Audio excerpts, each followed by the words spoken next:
We started talking about the human being, and in this, careful, yeah.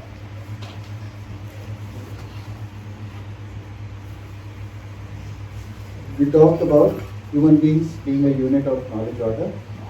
Humans live through decision making. All our decisions are for achieving lasting happiness.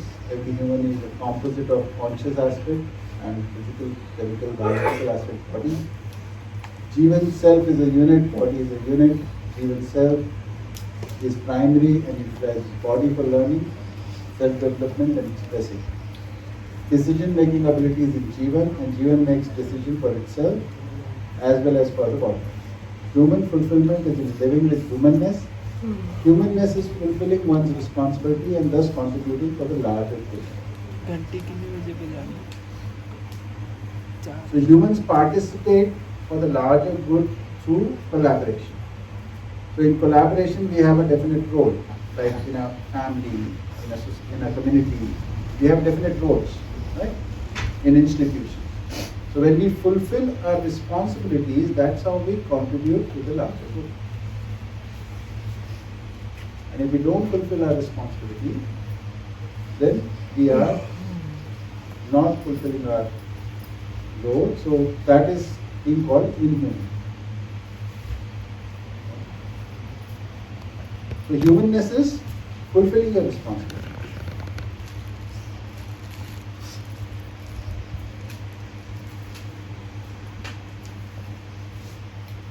So exploitation, oppression, violence, these are all inhuman. Right?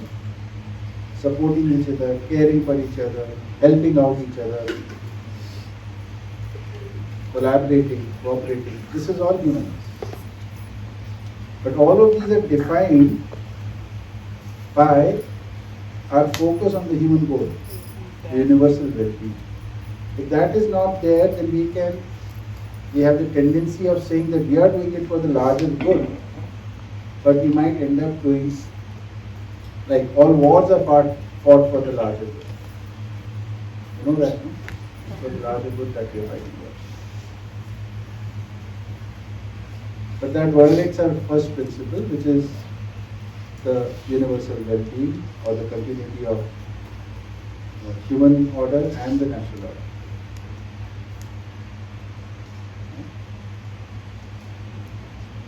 So without the focus on the goal or the purpose, all these things can go haywire. So that's why the methodology that we use in here is purposeful reasoning. Right? Like in materialism, logic was there, reasoning was there, but there was no purpose.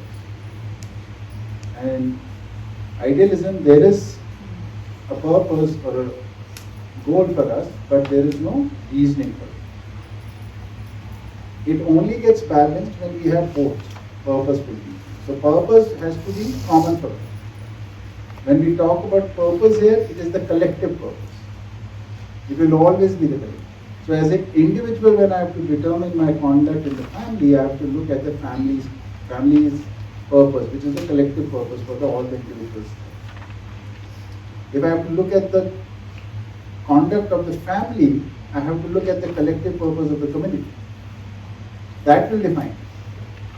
I have to look at the community, I have to look at the collective purpose of the society. And society's collective purpose with the nature, then only then we can determine whether we are in the right direction or in the wrong direction. In the harmonious direction or in the direction of disharmony. So whichever level you are, the larger order of that, and we have to see all the connections, how it is connected to the universal. Without that, this logic will not work. Logic is insufficient. It is an essential tool, but is insufficient. Mere logic will not work. Purpose, this collective purpose is a very interesting thing. For example, we started with a question like, what is the purpose of food? We came up with nutrition. So nutrition for what? Nutrition for the body. The body is part of the human being. So now the purpose of the body will be determined by the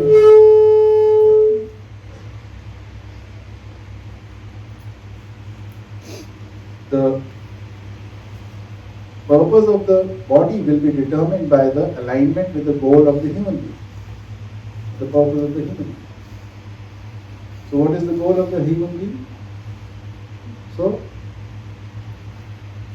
whatever the goal that we are identifying, that universal well-being, then the body's purpose is to be functional, to be able to help the Jeevan achieve that goal. Because it's a tool.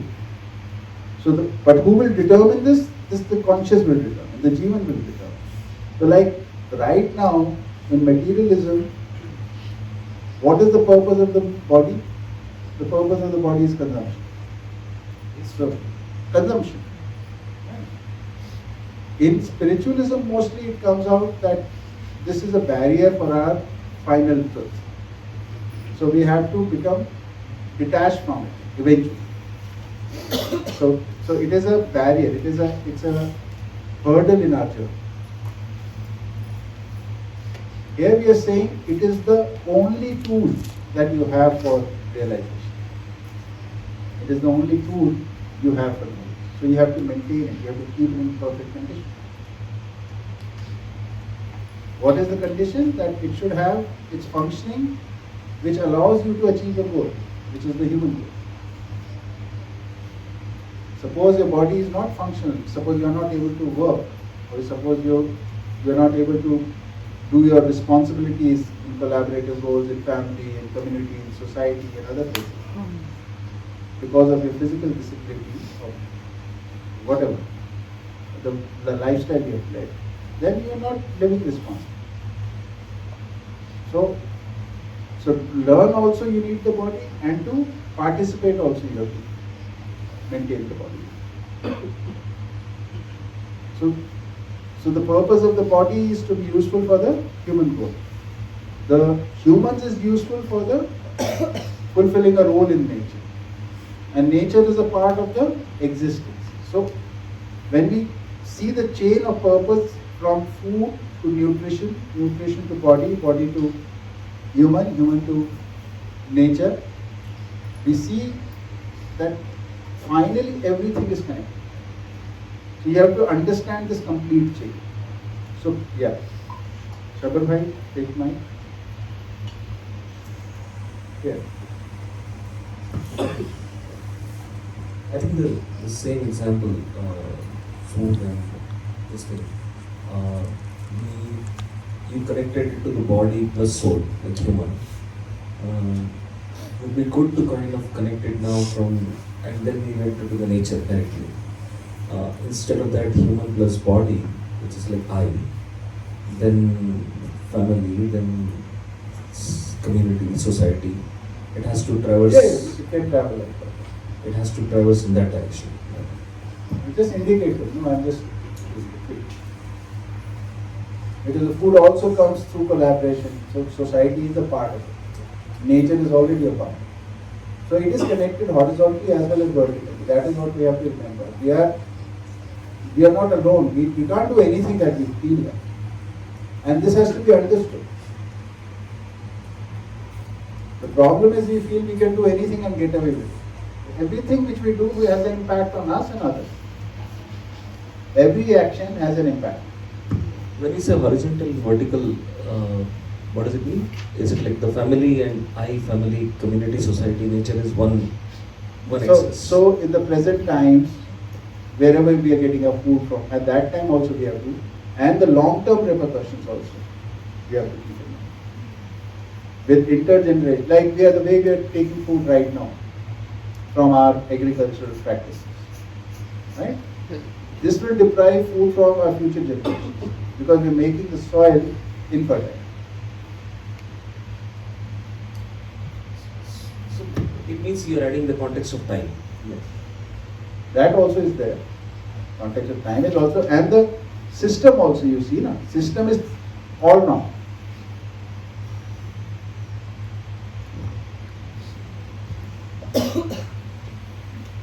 the levels of order from individual to family to community to society. I mean, we are naming these. We can have, like, you studied Jeevan Vidya, so you know there are 10 steps in the whole human organization, from the family till the world level order.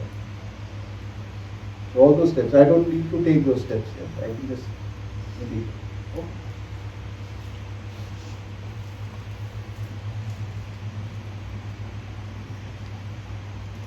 So in the second last point, where Jeevan makes decisions for itself as well as the body, one thing important to remember is that what we are putting in our mouth, we still have the option to throw it out of our mouth. We can still spit it out, right?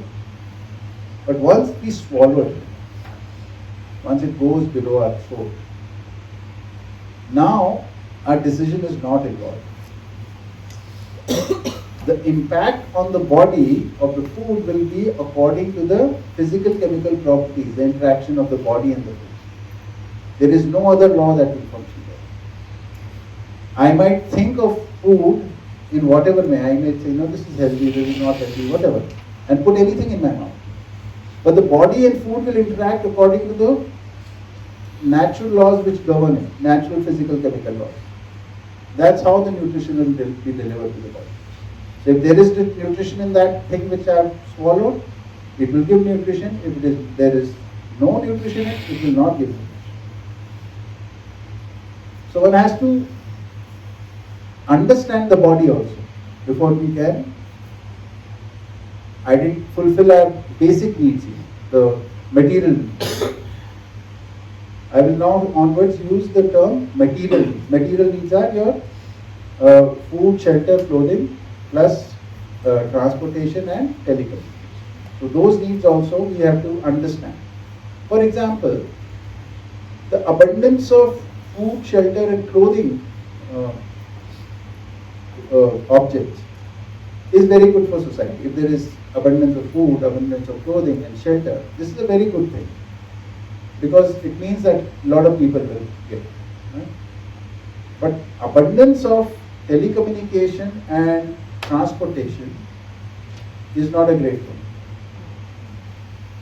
It has to be like in balance.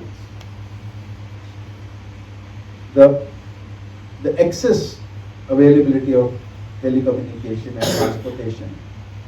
You know, like everybody has a phone in their hand. How much do we use a phone in a day for the purpose of the phone? Right? If you look at it, one phone between 10 people, 20 people is more than sufficient actually for the purpose of phone. One computer, say between 20 people would be more than sufficient. 90.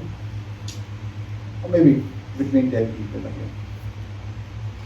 And the amount of resources which are going into these kind of things and the impact it is having on the society. Because right now, a person is connected with the phone, and when they are connected with the phone, when we are watching the phone, actually we are trying to connect with human beings on the other side of the technology. You don't connect to the machine, you are actually trying to connect to the people on the other side of the technology, whether known or unknown. But the people around you, you have a total disconnect. So this leads to a very different kind of psychology. You go into isolation and you feel that you can only connect to people on the internet. There are a lot of people there in the society right now who feel they can, online friends can understand me, but real-time friends can't understand. And we assume these are friendships, these are relationships actually, whereas online we are just projecting a certain part of you. Only that is visible which you are projecting. In real life, I project something, but you also watch the other thing which I am not trying to project. So my totality you can observe. The opportunity for you to observe my totality is there. Whereas online it is not there. So all this is creating problems for us. Right? So abundance of the material needs, in that the food, clothing and shelter, this is good, but abundance of telecommunication and transportation. Transportation, you know how much we are traveling today. I mean, just look at the carbon footprint of how much we travel. That's why our friend Dinesh Bhai, who used to take workshops here, now that he has a house and a farm, he's decided that he will not be traveling distance. He's made a radius around him, and I'll do all my work within this radius. And when he traveled long distance also, he would always travel by public transport like trains or buses. And even when you have to go and attend his workshop, in the note that you receive, it is said, we prefer people who come by these notes. Yes, you want to say? Yeah, the first three needs that you mentioned, if it's available in abundance, you said it's okay, but that's also causing, like clothing, for example. It's like, I'm not sure, is it second most polluting industry? I don't remember what it is. But second, right? Yeah. So how was the abundance of the first three okay and not the last two? I mean... So, this thing is that the clothing, right now, some people have excessive and others don't have sufficient. So this imbalance is there, first of all. What I meant was that when you do production, and when I'm saying production, I mean you do production by ecologically balanced way. If you produce even more than what is needed, it's not going to harm the nature. So suppose we were taking cotton and we're making thread out of it, and then we're making textile out of it, and we're making clothes out of it. This, whatever happens in this chain will not be harmed. So same goes for the methodology used for producing food and shelter, yes. Right? Okay, if it's done a particular way. Yeah.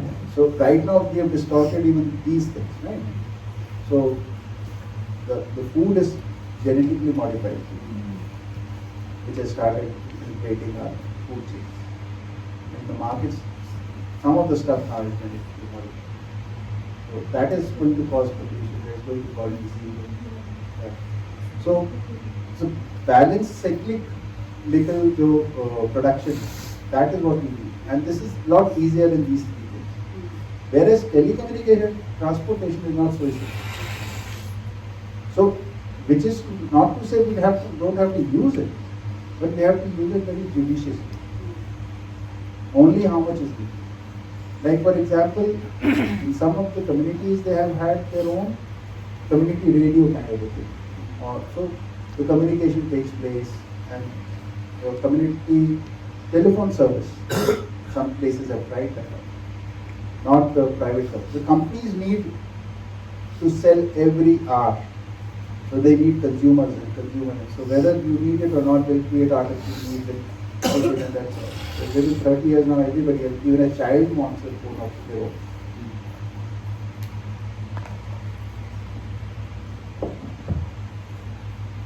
This whole idea of transportation also. So every childhood wants a vehicle for their. Every individual has to have a vehicle. Now, an individual has multiple vehicles. We have gone there.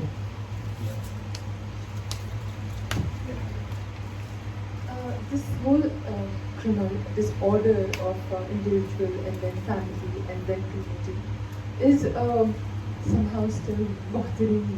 Okay.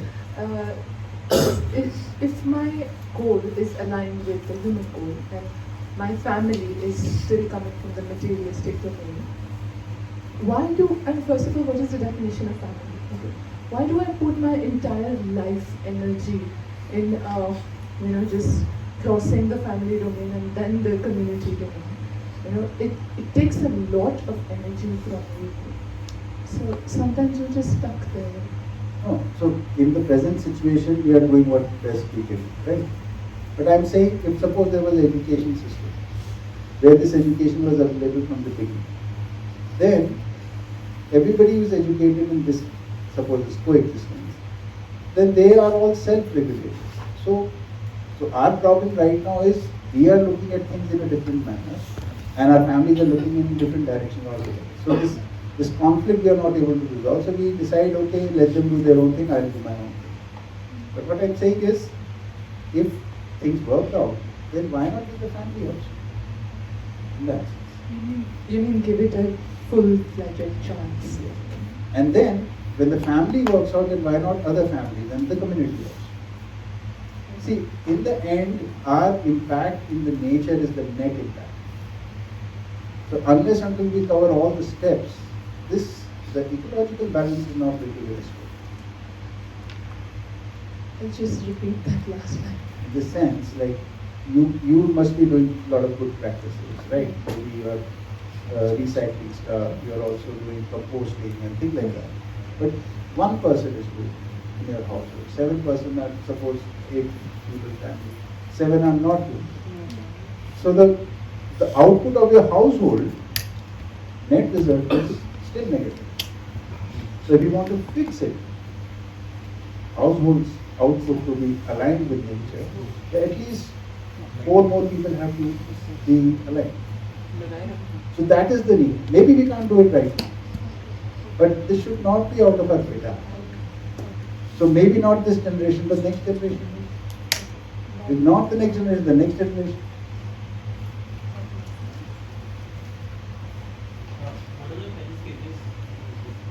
Not relevant. I have been to Viriji's house like for a week. I stayed there. I've lived like how he lives since night and all that. I mean, this thing has bothered me a lot because I had a lot of discussions with my husband as well around these things, like how we can, reduce our carbon footprints and all. But I mean, it depends. I feel that public transport, I'm from UP. If I do use public transport there, it brings a mental toll for me. Right. I mean, it's not the case everywhere. I was in Bangalore. I used public transport quite well. I didn't feel like I should have a vehicle. Right. But while I was living in Uttar Pradesh, I felt that I should have my own vehicle. So how to bring balance in? So you're already bringing in balance, somehow. I'm not saying this is a must. This is not idealism that this is hard coded and it's no negotiation. Nothing of the sort is being said. I'm saying when we move forward and when we understand, these things will start to fall in place. I mean, if suppose all of us were to live together and say there are 10 houses there, 10 households or 20 households there, how do we live together? We need to have some sort of vision together. What should we aim for eventually? Waste restriction doesn't allow us to live like that. Okay. But we can start taking small steps in that direction. We can do small corrections in those directions. But keep the larger goal in front of us. Don't forget that. That's all. So there is no, as I said, there are no do's and don'ts.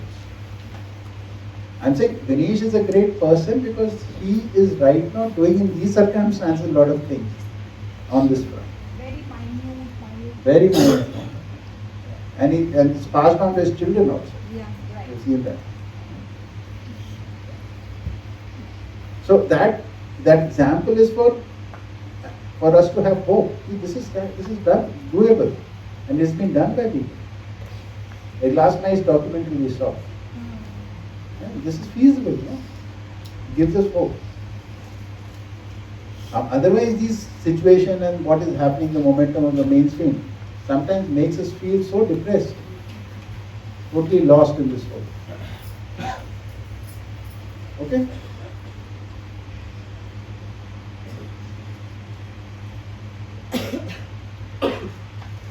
So now we come to the definition of human being. So sometimes when we were studying in school or college, you must have come across definition of human being. What was that? Humans are social animals. Something on this one, right? Does that define human being?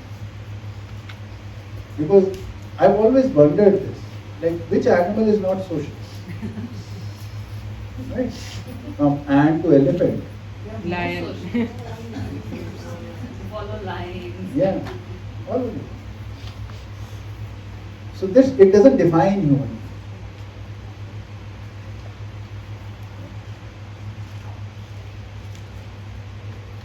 So here what we are saying is actualizer. Actualizer means somebody who makes it happen. What do we make happen? Our designs in our heads. Whatever design we have. Design for food, for clothing, for behavior, work, whatever.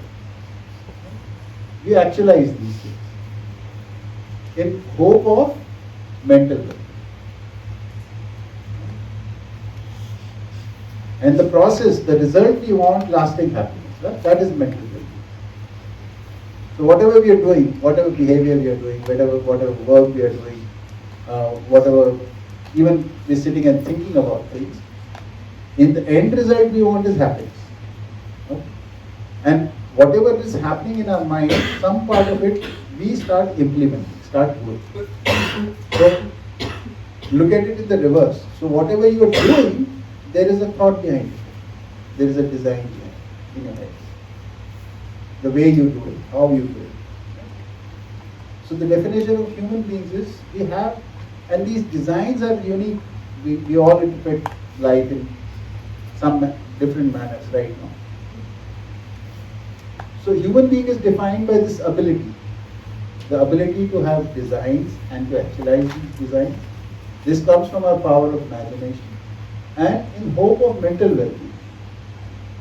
Right? This imagination plus free will, which is basically gives us ability to ideate about anything, visualize anything and to do that. Right?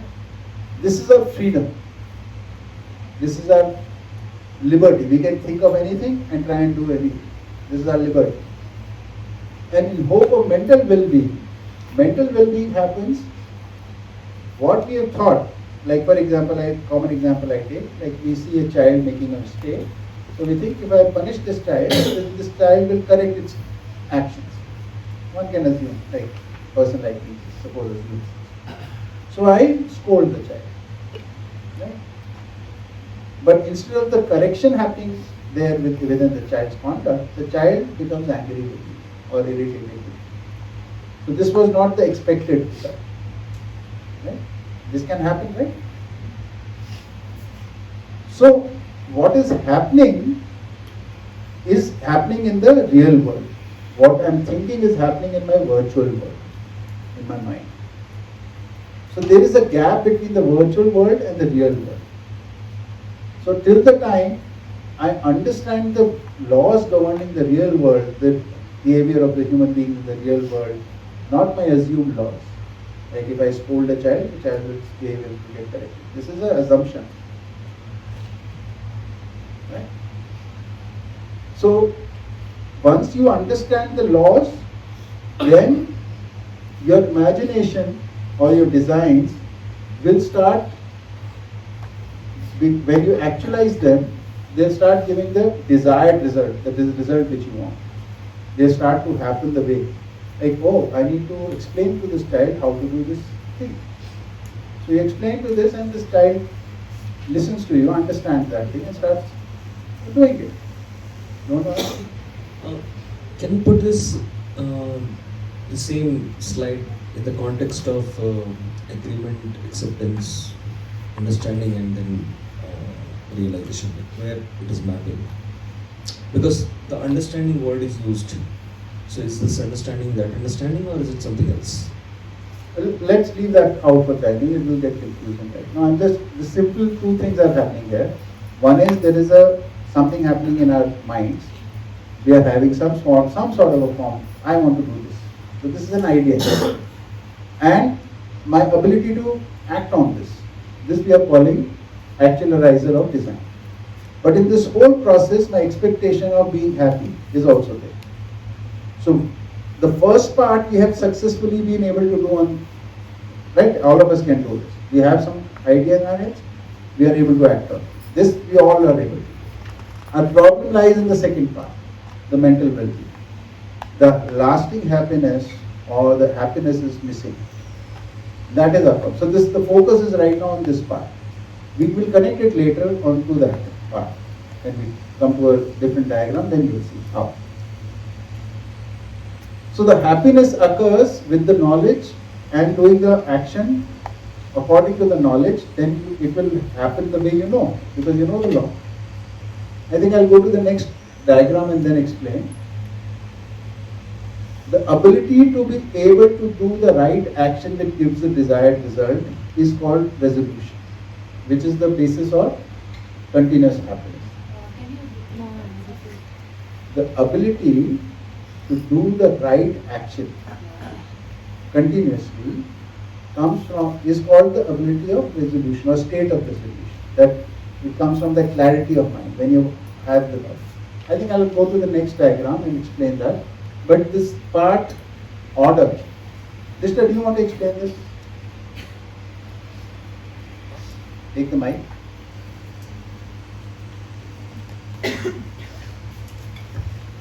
So, if we look at this definition of the human being, we can spot two different tendencies.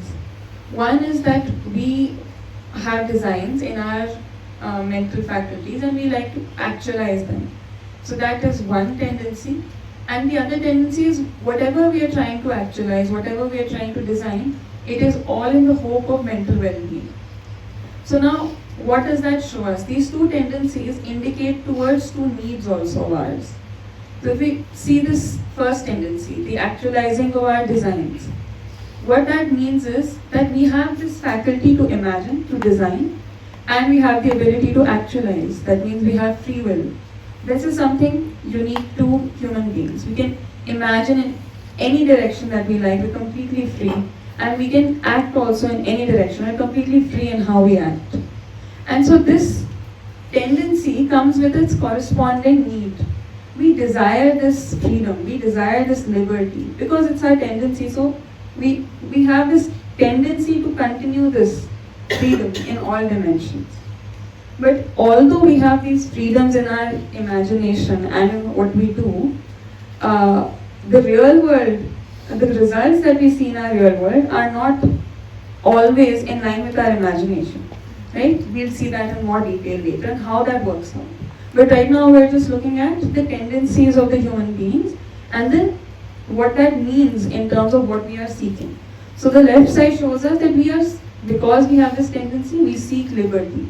We are designed for liberty. Then if we look at the right side, we have this hope for mental well-being. What is mental well-being? Is this hope for happiness. We want a certain, so how we define happiness in Madhya's darshan, in Jeevan Vidya, is a state of all-round clarity, internal clarity within ourselves.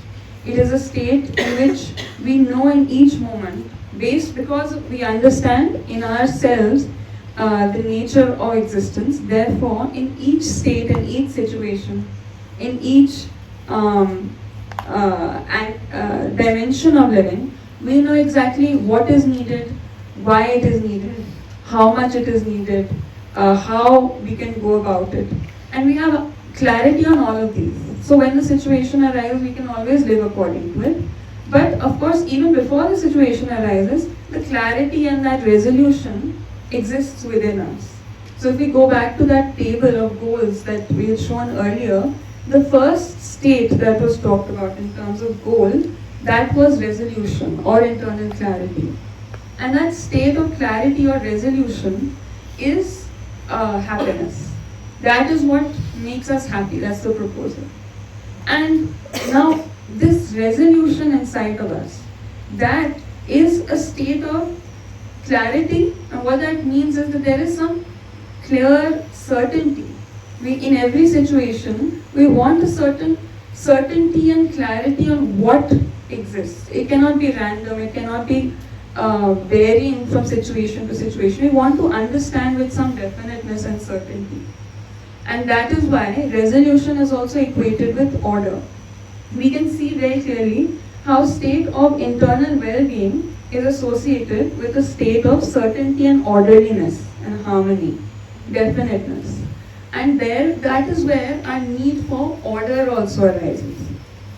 So in this we can see how these two tendencies that make us human beings also lead to these two needs in us. One of which is the need for liberty and the other is the need for order. And that is why if we look at that spectrum also, the two poles that we keep swinging from one to the other, and each pole we find it dissatisfying if we're stuck on one end. The reason we keep swinging from both ends is because one end is liberty and the other end is order. One end is, in other words, so the liberty end, because it often doesn't recognize how we haven't been able to understand how to combine the two. We feel like if we have liberty, then we can't have order. If we have order, then we can't have liberty. If we have certainty, then we cannot have freedom. If we have freedom, then we cannot have orderliness. So this has been our dilemma. That's why we keep swinging. And these are our two basic tendencies. We can't do without either of these. That's why we can't stick to either one end. So now we need to find a way of being that doesn't compromise on either. So this thing about what we are seeking comes from what defines us, our very definition as what we are as humans. So Krishna, the order part. It's not on.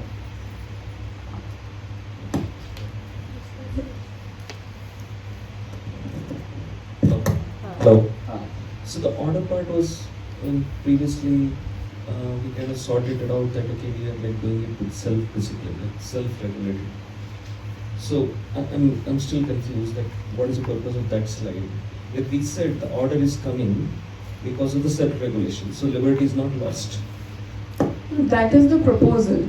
That's what. From coexistentialism. Exactly. The proposal is we can be orderly based on our understanding of order, and that is what leads to self-regulation. So Yeah. you're not losing your liberty in order to be ordered. Right. But- Self-motivated order. But I'm just trying to understand the actualizer of design. I mean, what exactly is this mapping all about? I mean, somewhere I'm not able to connect this slide. That I could understand. But this, what we are trying to say, is a little bit confusing for me. This is. Can you take an example and then try to map it through each line item, like actualization of design, imagination for perspective, liberty, and everything? Take any example. I'm not understanding what you don't understand in this. So I'm saying liberty and human order is something we need, Yeah. and the proposal was that through self-regulation, Yeah. the order will be there. Yeah. What is this? I mean, this new terminology coming in picture, actualizers of designs. I'm not able to. You remember the Hindi definition of Manav? Manakar ko sakar karna. So that is what is being translated here. And the second part is Anasvastita ka Ashavad. Here we are defining what human being is. This English of that. Our translation could be poor, but No, just to get you where we are coming from. that's where I was not able to get it. मनाकार को साकार करने वाला मनस्वस्तता का आशावाद. That slide was about the philosophies that humankind has followed. But why are those philosophies coming about? They're coming about because of two very basic tendencies that exist in human beings. And where are those tendencies coming from? They're coming from our very nature. Our nature is that we are actualizers of designs in the hope of mental well-being. So basically what we're saying is what has happened earlier also was based on something which is already there in us. But some schools of thought saw one part of us and the other part was missing. The other saw the other part and the first part. So when we address both the parts, then we can have self-regulation and order. So all the liberal philosophies where the personal liberty is the most prime thing are coming from this part. And all the conservative ones which want all orderliness and no, like religious philosophies, quite a few, they're coming from that part. They're inspired by that part of reality. But this connection of both, and both are being our need, is missing. Therefore, This definition is missing, basically. So without having this definition, you can't see the connection of the two. And later on, we'll show you that how one part of the Jeevan has tendency for this, and the other part of the Jeevan has a tendency for that.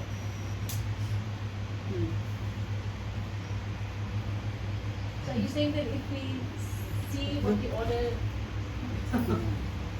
So are you saying that if we see what the order is, and then from our own free will live according to that, then Yes. we live in a balanced way and both are met? Yes. Is that what you're saying? Yeah. So the first thing is we don't have to create the order. The order already exists in nature. We have to identify it, or we have to recognize it.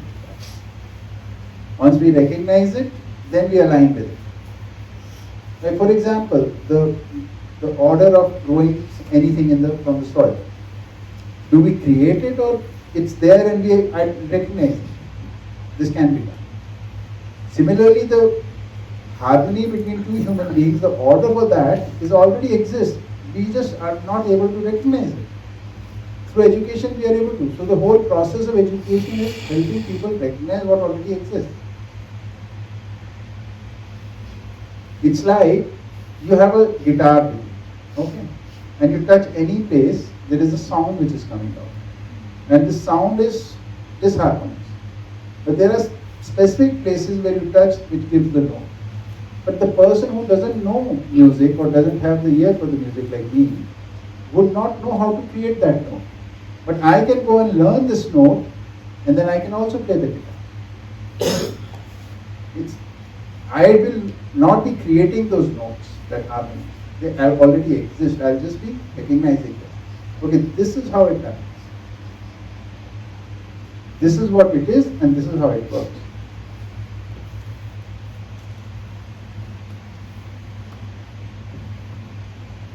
Then we have the freedom to create new tunes also. Create? New music also. Yeah. And we've been doing that, always been doing that. The human creativity is there. The creativity is within the limits of humanness. That is the only thing which will come.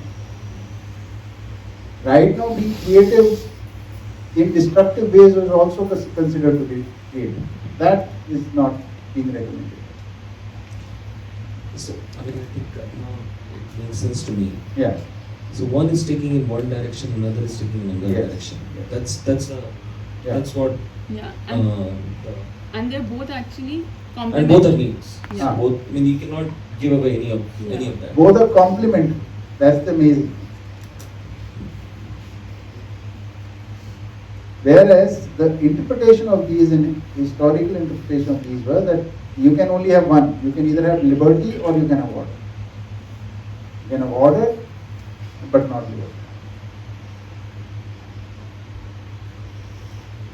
So, for example, the context is right. What is the Hindi word for liberty or independence? Swatantrata. Right? So, what it means is swa means self. Tantrata means regulation. It comes from niyantran. Self-regulating. And what is when there is no swatantrata, what is there? There is partantrata, which is par is other or outside. So regulated from outside. Yeah. So self-regulation or being regulated from outside. These are the two states. Right?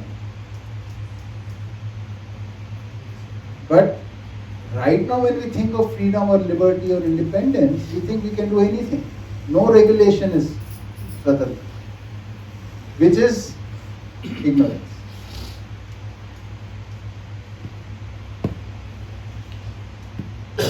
Because no regulation leads to unhappiness for myself. Therefore it is. I mean, for the good probably 4,000 years or so, Yeah. we were regulated. We were regulated. No. I mean, on the right hand side was the predominant part, at least in the subcontinent. No. Why are you saying we were regulated? I mean, the religion was I mean, it was a regulated part. There was an attempt, there was a philosophy, but if we were regulated, why would regulation go away?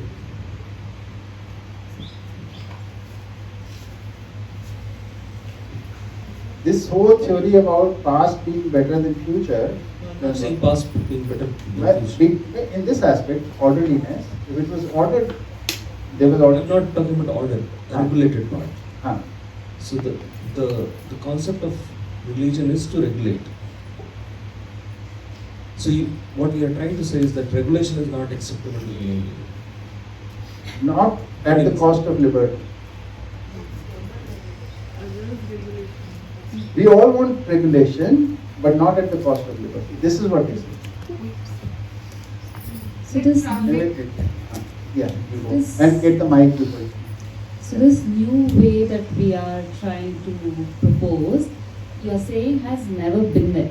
So it's something that is, we're not like trying to go back to something or anything of that sort. This is what This is a the new way proposal. I am thinking. It's almost like it's like a product of evolution for all you know. You know, it's something that is coming out of a new way of being, or which is more and it has got to do with mainly to do with just aligning, not like we're coming up with something totally Yeah. that's what you're saying, and it has never been done before Uh, in as a collective. I'll just correct that statement in the Hmm. sense, maybe individuals did it, maybe small groups did it, but it did not become the tradition. So I can't say for sure somebody did it or not did it, but since I'm not getting it from tradition, it is not in tradition. That's all I can say. Yes. I was just saying, example of traffic as we need an order, we need rules in traffic. But then we have liberty, somewhat liberty of speed regulation and taking the directions. Is it like that? It is about your understanding that if I want to get from one place to the other safely, and so anybody who's moving on the road will have to follow the traffic norms, right? So otherwise, if you don't follow the traffic norms, other person is expecting that you will be following the traffic norm, and there is a chance of accident. It will only hamper me or the others. Understanding this, I use my liberty to follow the norms, because it leads me to my well-being.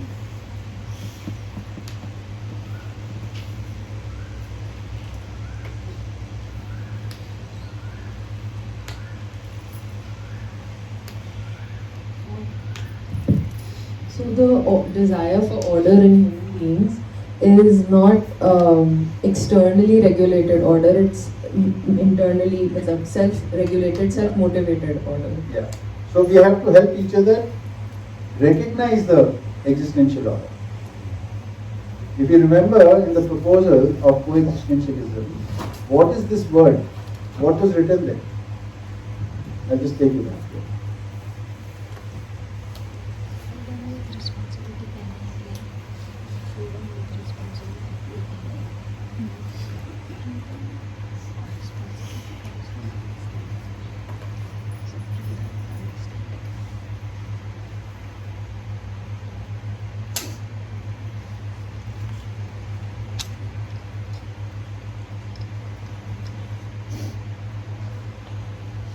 So, the world is harmonious, coexistential order. So we are saying it is order, existence is coexistential order. All we have to do is recognize it. And for this we need knowledge.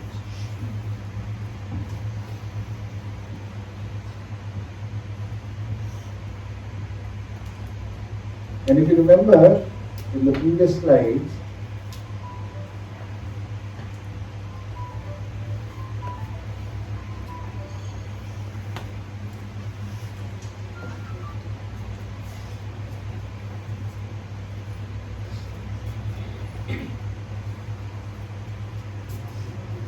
we look at this slide where we define materialism and idealism by saying that in materialism, matter is the ultimate reality.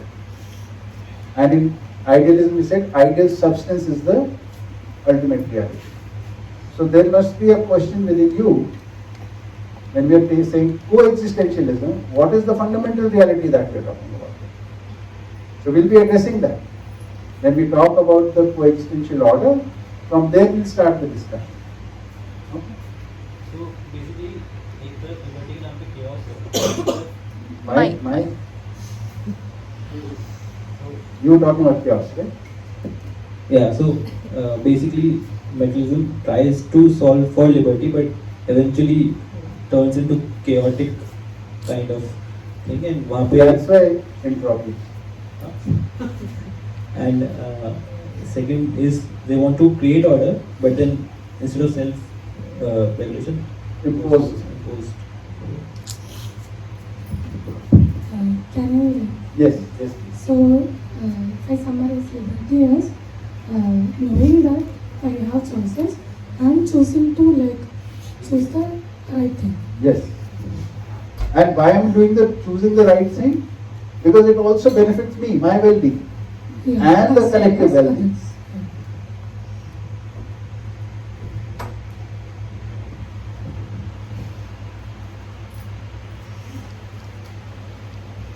Tea break? Okay. Time. Oh, tea break. Okay. The definition of human being, actualizer of designs in the hope of mental well-being. It's a rough translation from Hindi, which is Manakar ko Sakar karne wala hai, Mana Swasthata ka Ashawari. So we have both the tendency, liberty and order. Right? And the resolution of this that we are offering here is that self-regulation leads to our alignment with natural order. This leads to the universal order. We'll talk about this more in the other context, but we'll refer to this. So human being is basically Jeevan, the conscious aspect, which we are calling sentient, and the body, material aspect, which we are calling insentient. Okay? This cloud bubble which we are showing is conscious. Right? And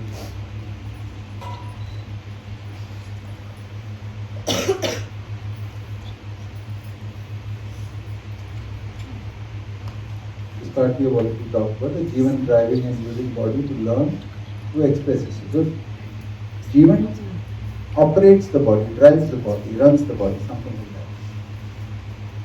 that. That is the way you say.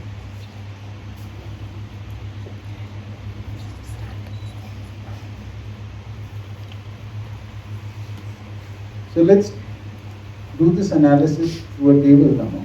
That one column is of Jeevan, one column is of body, and one column is of human being as composite. So, what is the nature of Jeevan? It is the sentient. Body is insentient. Human being is a unit of knowledge order. Its nature is according to that. That table also will be here.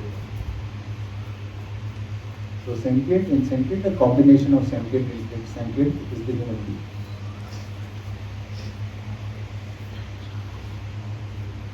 So the nature is indefinite when ignorant, indefinite when knowledgeable. That's the characteristic of knowledge order. Duration. So here is another statement we are making, that Jeevan is actually immortal and body is mortal. Okay? And the duration of the human being is lifetime. Basically, the Jeevan has many bodily journeys. So, one lifetime to the other lifetime to the another lifetime. This is common with tradition. Some of the spiritual traditions talk about this.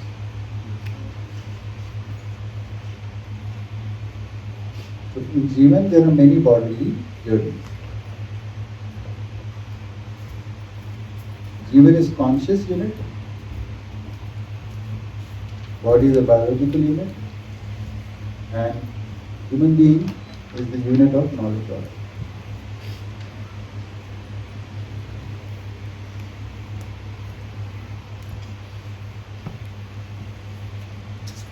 The need of Jeevan is well-being, mental, physical, material, social and ecological well-being. All these well-beings are key. And sometimes this well-being we also call happiness. Okay? So any of these well-beings we have, we call it happiness. Body needs facilities of nutrition and conducive environment in form of air, water, food, clothing and shelter. These facilities are needed. And higher needs of transportation and telecommunication. Oh, sorry, that's for the human, not for the body. What a human need to fulfill the human goal, which is resolution, prosperity, security, and coexistence. This is what we need as human beings. Without this, we will not be fulfilled. Without the well-being, the Jeevan will not be fulfilled. Without the facilities, the body will not be fulfilled. And without the human goal, human being will not be fulfilled.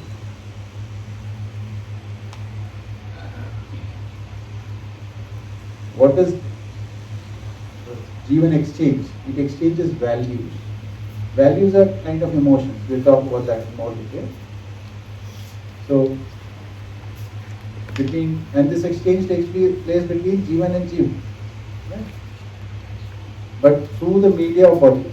So, like two human beings, they exchange values or feelings or emotions with each other. In terms of say love, respect, trust, right, affection, these kind of values. Yes. Body exchanges physical chemical substances. And human beings work, thoughts, feelings, knowledge. Both, combination of both.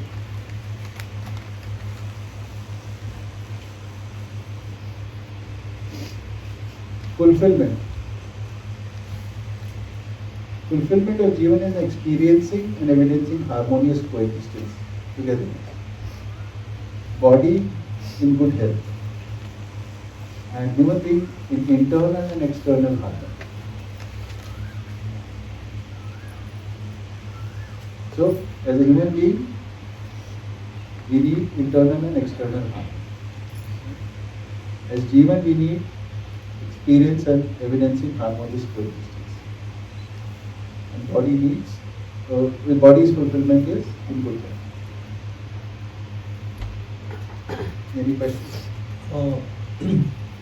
Yeah. Is there any evidence for the Jeevan that Jeevan has an immortal duration? It's a proposal right now. So I'll give you some logic little later. But evidence as such will determine what you call evidence. So Jeevan is, in the sense, I will say, for example, you're asking this question, and before asking, you thought about it. This thinking process is taking place in your Jeevan. So that is the evidence of Jeevan. Jeevan is there. Yeah. But I'm saying that you said it's Jeevan is immortal. Yeah. Okay, that part. So the immortality part we'll talk about a little later. Why we call it immortal. What do we mean by immortal? That we'll cover it. Yes. Fulfillment part between Jeevan and human. What is the difference? Basically, as a human being, we need the internal harmony, which is basically what Jeevan needs are fulfilled. Right? If Jeevan's needs are fulfilled, then there is internal harmony. Right? And external harmony is when we live in orderliness. We live in harmony with others, within our family, within our community, within our society, with nature. That's the external harmony.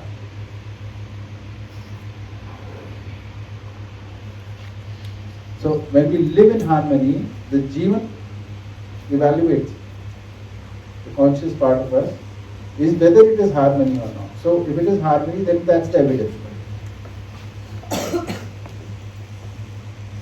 So the observation is taking place of what we are doing, what we are living.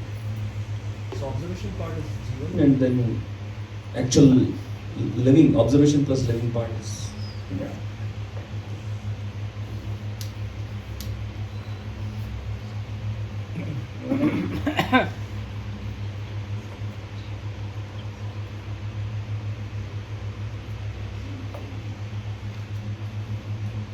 So this needs of Jeevan will expand a little more in the next day.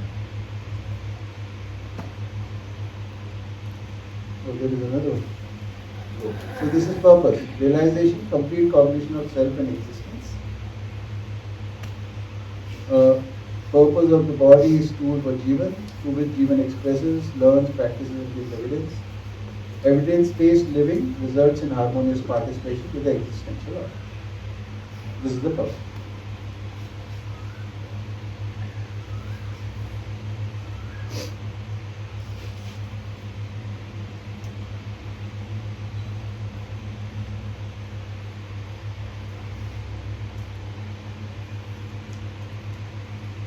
Any questions on this?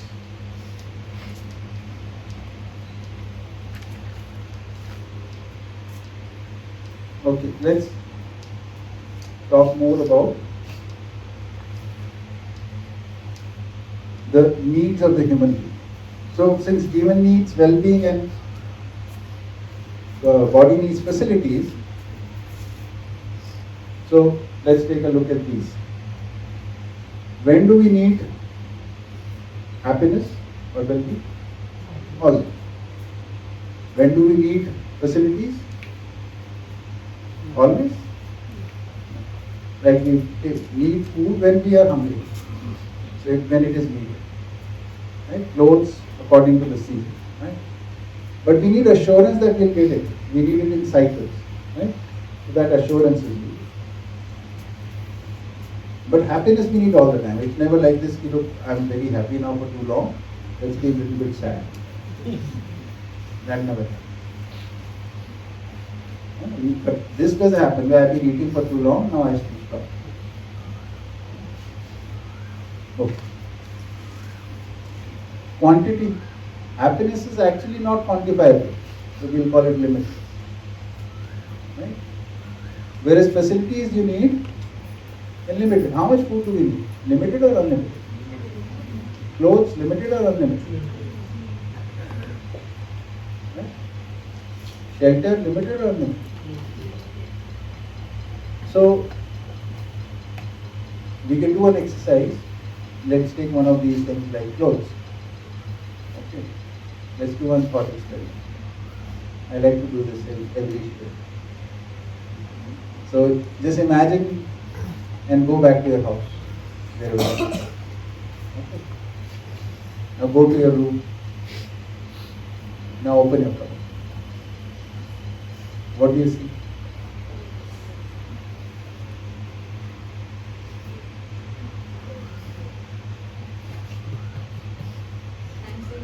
Mike, use. Overflowing clothes. Overflow. But still limited, right? But that limited also we are not using all. And what happens if we don't use something? It goes waste. Wasted. Wasted. Okay.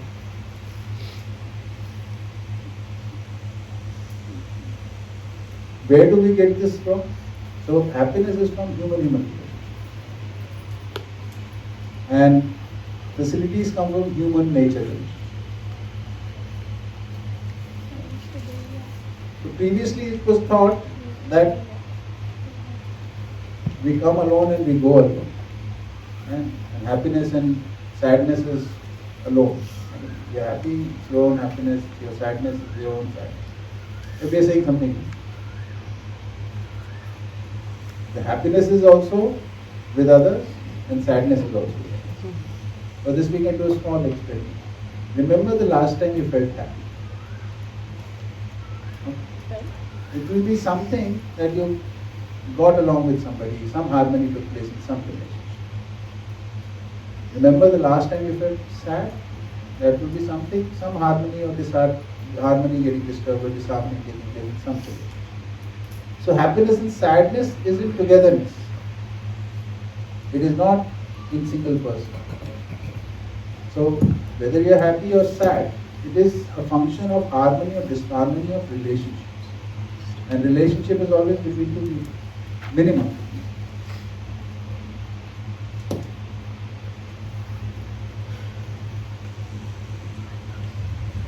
I'm just assuming that based on this, even if I'm capable of being very happy just sitting by myself, that means to facilitate me to sit wherever I want to sit and be by myself, there's a whole lineage and vertical, horizontal. Everyone's coexistence is together allowing me to just sit and be. So, am I right when you say human-human relationship? That too, and also whoever people you care for, your relationships are harmonious. If people you care for, your relationships are not harmonious, then you won't be able to sit in peace. Yeah, One clarification. Yeah. So, when we say happiness, always being happy, that does not mean not being sad. Like the state of not being sad, like you're not happy but not being sad. So happiness is a distinct feeling, right? So sometimes anything less than that is we categorize as absence of happiness equal to sadness. So it always has to be happiness. I mean, if possible. But That's what we want. Always being happy is like a madman. So that is, so what is happiness? Good relationship. Happiness is not an excited state. Then that also will cover. So right now we presume that happiness is some sort of excitement. Like somebody's birthday, we are celebrating. Somebody's getting a promotion, we are celebrating. A state of satisfaction. Yeah. So what is that state? We'll go through that also. We have a module for that. And sometimes I feel like I want to cry. So cry, what's the problem? But that is against like being wishing to So- be always happy. No. So why do you want to cry? Have you traced that? So trace it. See, all these things that we are talking about here, if you try to evaluate them in small instances, they will not make much sense. Look at it as life processes.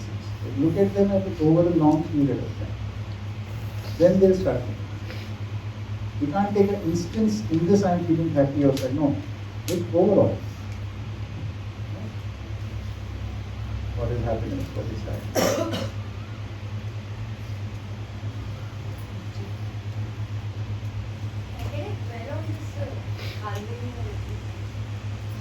Tell me now. So, harmony in human-human relationship will cause well-being. Is well-being. Is well-being. Now, The mental well-being. mental well-being. Yeah. Yes, mental well-being, of Yeah. course. Now, in any two humans' relationship, if there is not harmony right now, in the process of reaching harmony, also is very, it's a long process and it also doesn't causes happiness. Like, because both parties have to be, okay, no. But what I'm saying is that somehow if harmony is not being established, Then there so will be there unhappiness. will be unhappiness.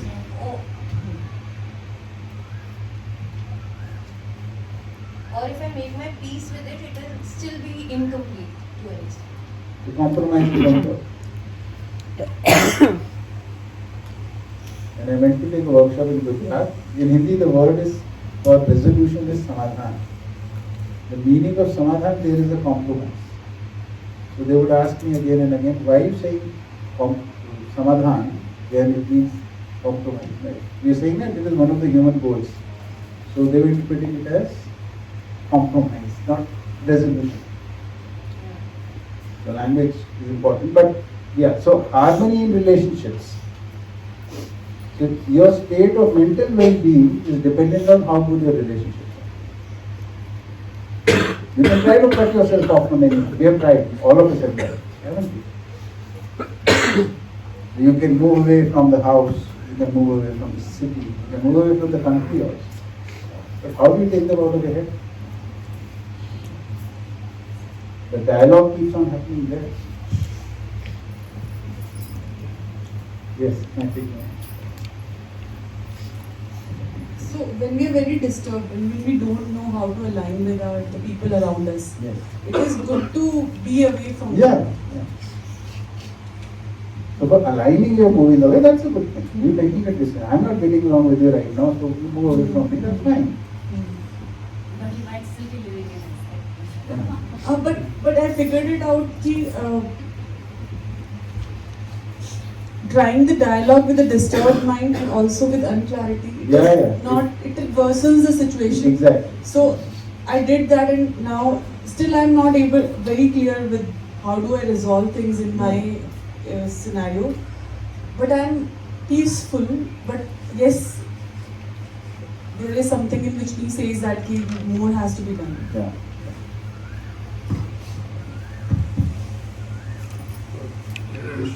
Yeah. Well-being, it's written as human-human relationship, and it's related to Jeevan as I see. So, and we earlier defined conscious entity as someone who can identify with themselves and helps with others also. Yes. So, and there is also generally talk about what is my relationship with myself or how I see myself and things like that. So, is well-being does not that cover observing oneself, one's own self? Would that not bring happiness? So, this whole relationship with myself is basically my evaluation of myself. So, if I am feeling good after the evaluation, then I say my relationship is good. When I am feeling bad about after the evaluation, I say my relationship. So, it's just a language that we use. I see. But the activity is actually, you're just evaluating your thoughts, your actions, and how you're seeing things. That's how I see it. If you do anything else, you tell me. What is the relationship with yourself? Then that state of harmony which we defined earlier, or maybe Jeevan Vidya Sukh Shanti Santoshani, are they also within oneself or in the context of relationships? That will come to, but what I'm asking here is, what is this relationship to self? Yeah, I see that. It's really the evaluation. Right. Because we look at ourselves, it's a self-reflection. Yeah. We So analyze we try to look at ourselves as a different person, the observer. That observer feeling, that drishta bhav comes in. And you start looking at it. Oh, this is what I'm doing. Yeah, it's we get the feedback right away because we are ourselves. Yeah. But on the other hand, for the other party evaluation, we need to depend on the language or the body language or the responses that they present to us in order to do that. So if we mean that I need to have a relationship with myself, if that means that I keep looking at myself from time to time, that's a self-awareness. That is self-awareness. And when you ask the second part, like how this happiness or peace or harmony comes about, so when we are living with people and in the relationships we are in harmony, then we experience happiness in the conscious. Action is of harmony and the experience of realization is of happiness. When we are in larger group and everything is harmonious, that is when we start to meet a peace with multiple relationships. Like that. So the circle expands. Yes. Yes. When we talk of happiness and lack of happiness or sadness, is there a state in between also? Like there are times that I know. We ask the same. So here we are defining unhappiness or sadness as lack of happiness.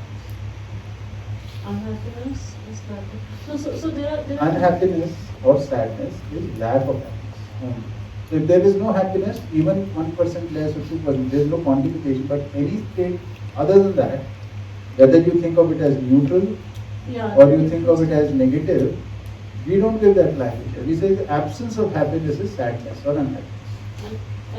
And how does one know one is happy? Is there any indicator? That is the only thing actually we know. When we are happy, we know. So there are times that I've tried to figure whether I'm happy or not, and I've been able to figure that, okay, I'm surely not unhappy. But I don't know whether I'm happy or not. So what happens is, with me what I've seen is, that I sometimes mistake certain things for happiness. In a moment I'm feeling very happy. And then later on this thing disappears. Then I wonder, where is my happiness gone? Was it really happiness or not? That might happen. But what happiness here we are talking about, suppose we have smooth relationships now. And we understand the principles of smooth relationships, harmonious relationships. Right. So now we can live in continuous happiness. We understand each other. We are able to function with each other. We are able to collaborate with each other. This is, so while doing this, the feeling inside is called happiness. So does that then mean that, so I'm peaceful, content, but I don't have that feeling of, that joy. No, I'm not talking about that. That joy is, that's not happiness. No, that is an excited state. We'll talk about that also. Okay. Happiness is not an excited state. I'll discuss that. No. Happiness is this normal state. Okay. Peace and calm. It's a peaceful, calm state. So when we look at it that way, currently people are drawing happiness instead of from human. They are misplacing their happiness to human nature. Like for example, extracting resources from nature, and that is making them feel happy. Then they realize this is not working, we need something more. So another. So you're saying that is not happiness. That is happiness, but it should ideally not be. What I'm saying, I'm not saying that you and I are both human beings. We can see for ourselves. Yeah. See, getting a new phone, for example. Correct. One can feel very happy. Yeah. And we name it, yes, right? And after some time this wears off. The same phone is in my hand. Yeah. What happened now? Right? Or the next model comes. Again, I'm missing that, I want that. So what we're trying to do is, through objects, we're trying to be happy. We're trying to be happy. It seems to work for some time, then we realize not work. This we are calling this is an illusion. Sorry, I'm going to give you a very weird example. But when two people come together in love and get married, it's also same with people, like beyond a point, after a while, somehow something wears off, the honeymoon period wears off and everything, right? So how is it any different? I mean, if I look at it that way, some piece of maybe, I don't know, just for the lack of a better example, I'm saying clothing. I may have bought this years ago. I mean, my phone may not give me happiness maybe, but this piece of clothing till date probably makes me feel whatever nice, but may not be the same with people. So something is like... Yeah, so with people, since we don't know how to live with people, till the time we are having this excitement of the new person and new emotions, when this wears off, then it becomes tough to deal with. Then we want to change the person, maybe, or be alone. Or if the personal goals completely go in two completely different directions. I mean, for like in my case, the love, respect, everything is intact. It's just that if two people are going into different directions, where's the question of, I don't know. Yeah. So yeah. So this, they are saying the harmony in both two human beings, whether in spousal relationship or whether it's sibling relationship, whether friend relationship, the harmony means we have some common understanding and common working with each other. And that discord is not there. There is something which is working, we look forward to every day. That is possible. Right now, it is excitement of the newness initially, which we mistake for a lot of things. And then slowly wears off. Then you have some sense of responsibility. Then that also slowly wears off. Then you start feeling a little, what am I doing? So, but if it is harmony, then it continues. Every day you want to do it. So you do see a glimpse of it initially, but it is not actually coming from understanding, it is coming from circumstances. When the circumstances change, same person, same conditions don't give you that. Oh.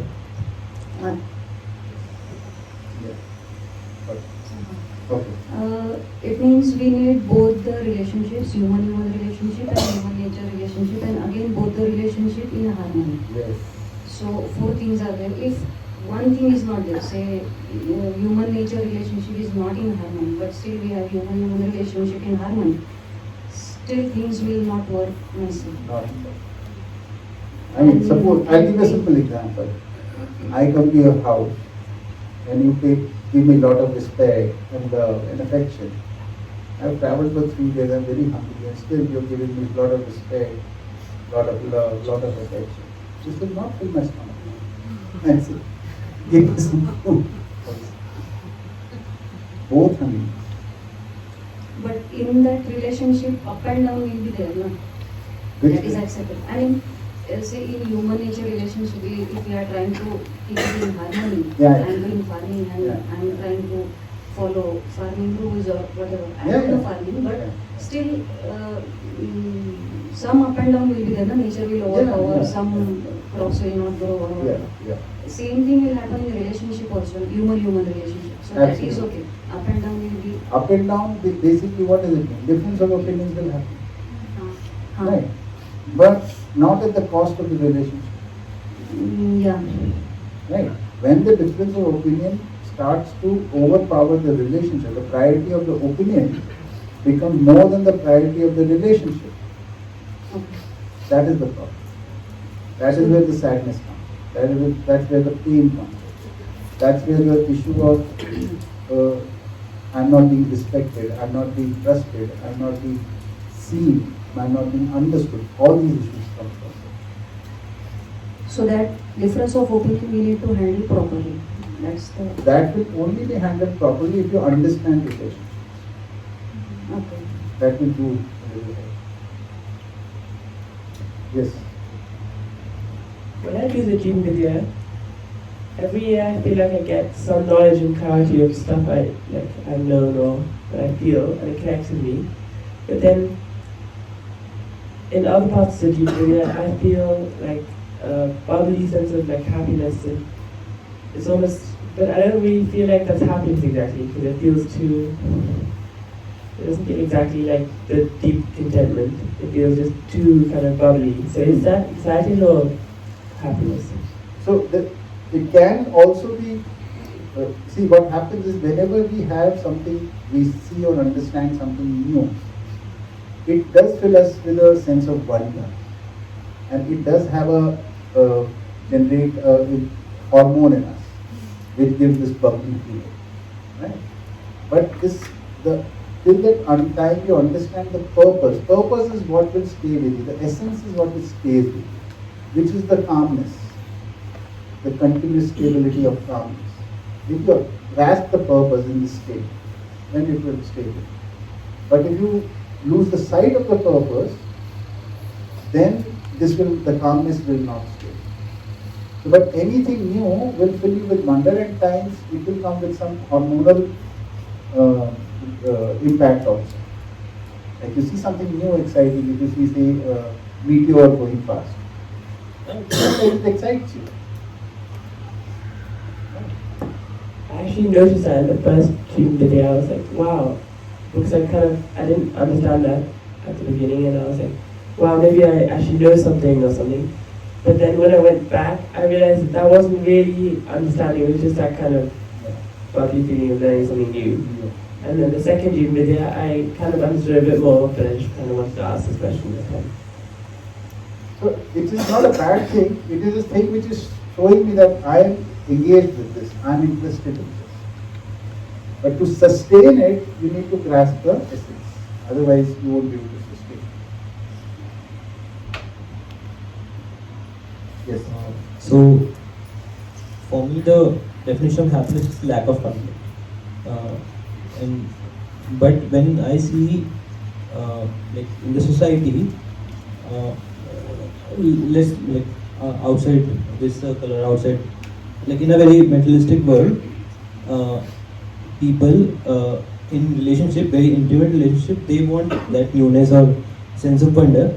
But in a relationship like friendship, very not very intimate, they want depth, or like they prefer to have long-standing relationship in non-intimate relationship, non like close relationship, but in spouse relationship or in, for example, in family relationships, they are very not, there is a conflict there. So why do humans behave in two separate ways, in two separate form of relationships? Their worldviews, because of their worldviews. They concluded somewhere along the journey that we need newness in this relationship, and this we need. So this is assumptions we are taking without understanding completely. So these are belief systems which are carrying forward. So it's the belief system of today's youth. But they don't want newness in certain relationships.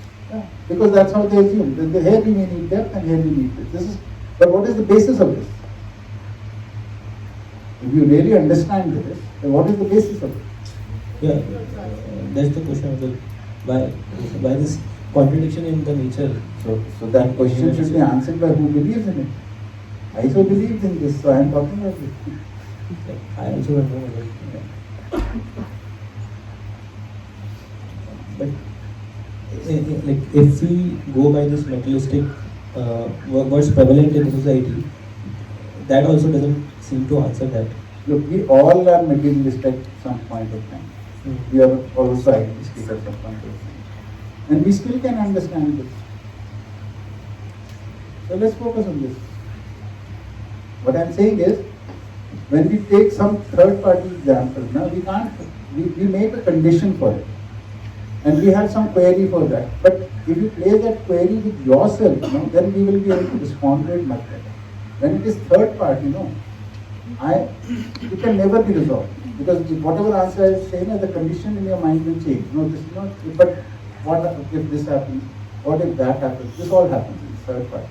So take real life examples from your life, then it will be addressed a lot better. Real life example would be like, let's say in my family there are some relationships. Talk about your relationship. Yeah, my relationships, some related. So like we stay in a family for a very long time, so there's obviously conflicts and all this will thing. So they don't value, or me, I also don't value those relationships that much, where I value my friendships more. Whereas I've spent around 30 years or 30 something years with them versus I've spent around 10 years with my friends, and that goes both ways. So like, I don't know. So what's the question? So I feel lack of conflict, which is my definition of happiness, with my friends, versus I feel a lot of conflict with these relationships. You have some mechanism to deal with friends, you don't have mechanism to deal with your relatives. You have some coping mechanism to deal with your friends in certain manner. You've not been able to work that out, if you spend some time with you'll be able to work out. But you do have some sort of a minimal, so some sort of thing will be there when you meet, say hi, hello, whatever. Can we say it's also friends are little more we chose and family together? Should I repeat? Yeah, see, this also is a misplaced belief. Whether we are born in a family or we are having a friend who is children, it is actually, it's our choice whether we want to get along or not. It's a commitment in our mind first. Whether it's our own parent, whether it's our own child, whether it's our own sibling, whether it's our own friend, whether it's our neighbor, colleague, whoever, it's actually a decision first. But we assume that no, with blood relation we have to do it with by choice, or it's a compulsion here. And everywhere it's just a choice. We choose to be with people.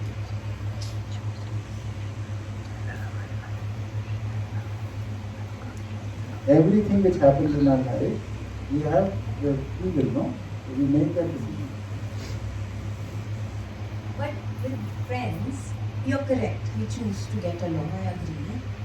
But with friends, if somehow I'm not able to get along with some person, then I can choose and it will cause certain level of unwell-being and disharmony. But because proximity will decrease, it's fine. Like it will not cause so much disharmony, little less. But with family, we don't have a choice. Why not? So many people leave their families. But actually, they are your family. So What is real? like if I don't get along with my mother, it doesn't. It That's a just belief system. That I cannot leave her. It's a choice you already made and have a belief in. So many people leave their mothers. Some people don't even talk to them. Some only talk to them when they have cameras around. But that will cause really deep disharmony, which will not cause if I leave one friend. Is what I am saying. Like, is it something? Depends on your belief, no? This is what I'm saying. If you value your friend as much as you value your mother, it will also cause the same amount of grief.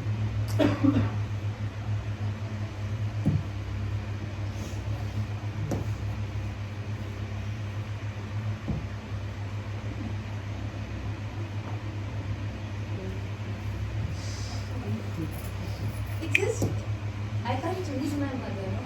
I'm saying. Why not? So you're saying you can choose a mother. Mother, I can choose. You've chosen a mother, you are the chosen mother. I mean, to live in that relationship, mother and daughter, you have chosen that. You could have easily avoided that after a certain age.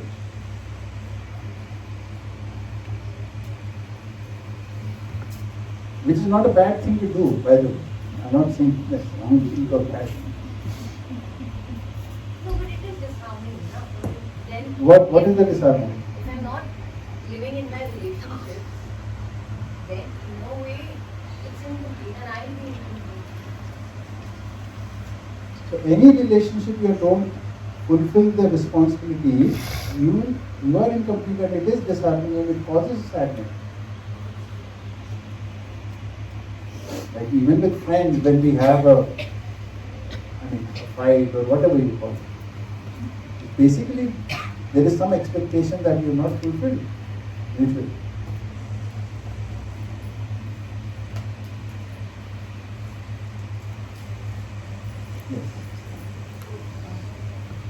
I wanted to respond to that what Prachi was saying. So, in my family, I had a very hard relationship with my younger brother and my mother. And with my younger brother, I haven't seen him for last 5 years.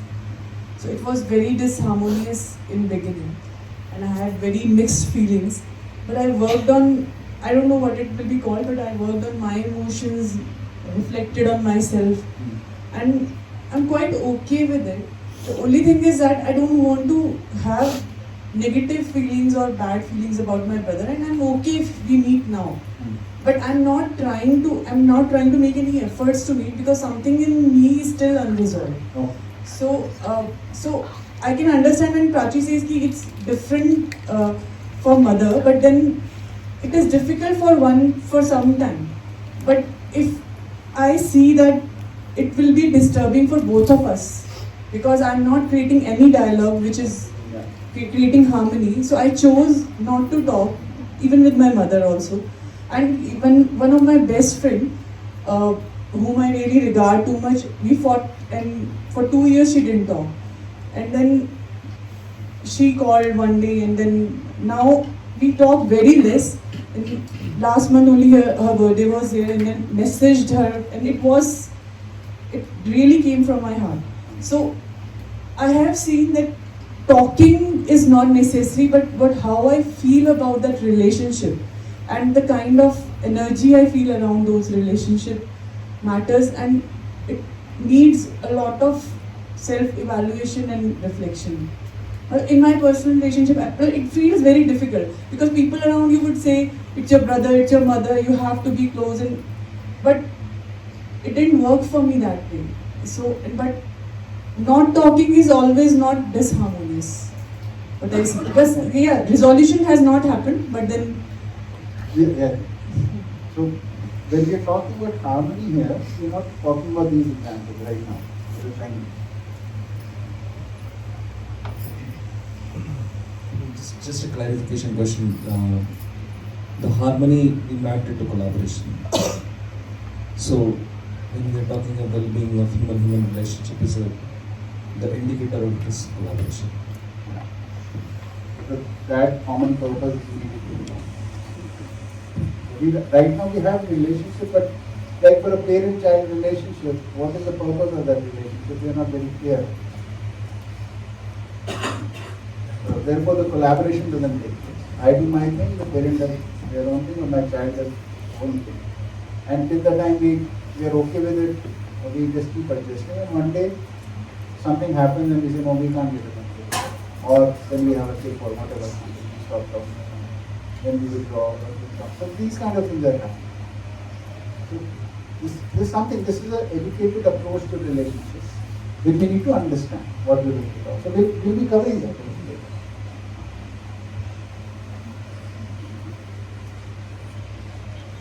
Source of happiness is knowledge and evidence, and source of facilities is production activity. You work in nature, you produce something, that is where the facilities come from. Food comes from nature, human-nature relationship, clothes, everything, all the facilities come from. What do you practice to get happiness? Intellectual laws, social laws, natural laws. These will be talking. What? She said in-laws.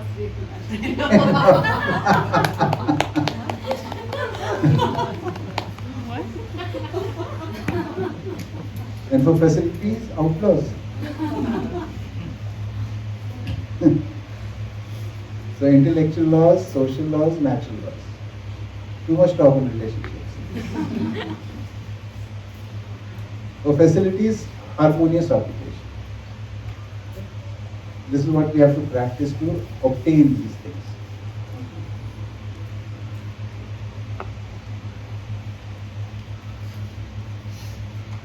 How do you sustain? What is a sustained form of happiness? It is the evolved consciousness. This is what we will transformation of consciousness through education. This is what we will talk about later.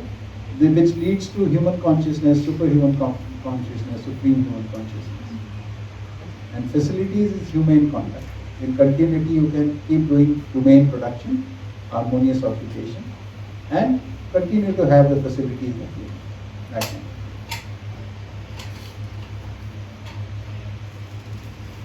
So,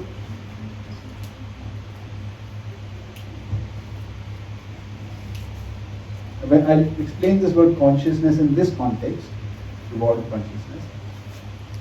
Consciousness here indicates, earlier we defined consciousness as being the ability to see self and the other. That is one context. In the other context, the meaning here is the kind of mentality we have.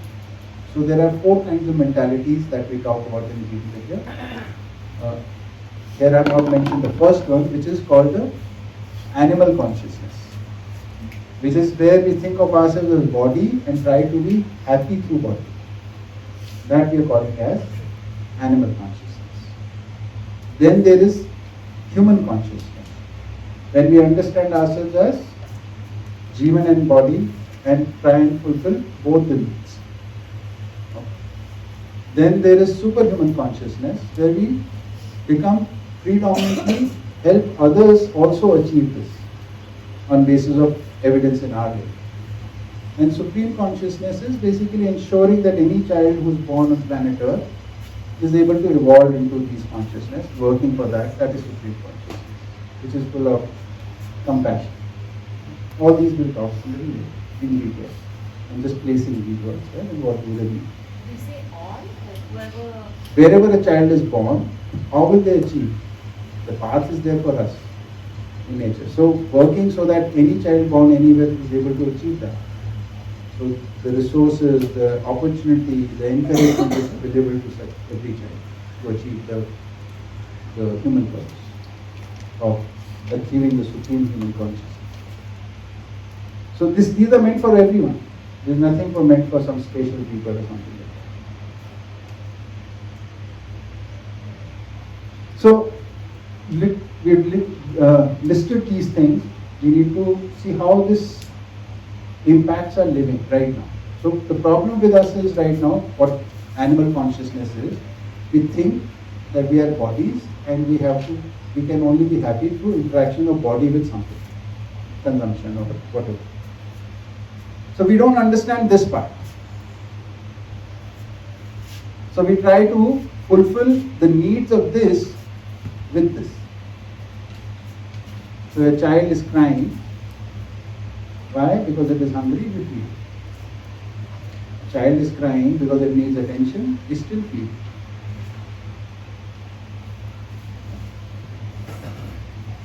So we don't understand that there are certain needs for the conscious and there are certain needs for the body. So first we have to trace what is the need of this person. Right?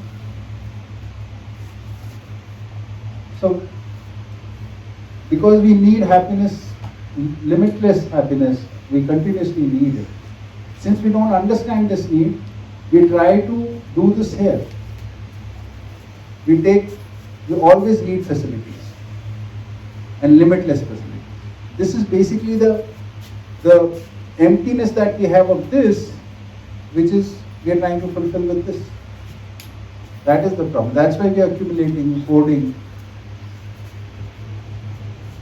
because we don't know any other way. We only know how to be happy, that momentary happiness which comes through consumption. That is the only way we know. So we try to be happy with that. So, and we want lasting happiness, so we consume one thing, and after that another thing, and after that another thing. And what we can't consume, we accumulate because this mental need is not being fulfilled. So I want control over it. So all these tendencies come about because we do not understand this. And we do not know how to address it. So everything we are doing right now is basically lack of understanding of this part and trying to fulfill everything with this part, facilities. Everything we compensate with some equipment, some food, some clothing, some gadget.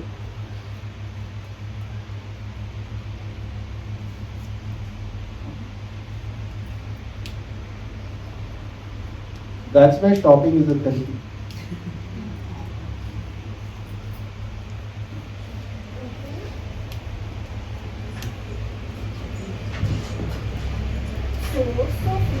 Source of happiness. On नहीं होता. Source of happiness is knowledge and evidence. So, but evidence how will we get without activity as such? Yeah. So that's why we have the body, no? So both are. Our needs. We both function together. For learning also, knowledge also we need. Even knowledge we cannot get without the body.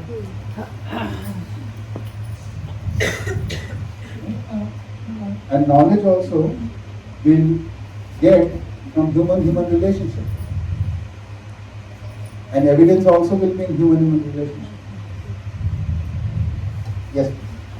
Can you also say that in animal consciousness, we are jumping on from one material to another material to reverse flow, and in human consciousness, we are jumping on from one wonder,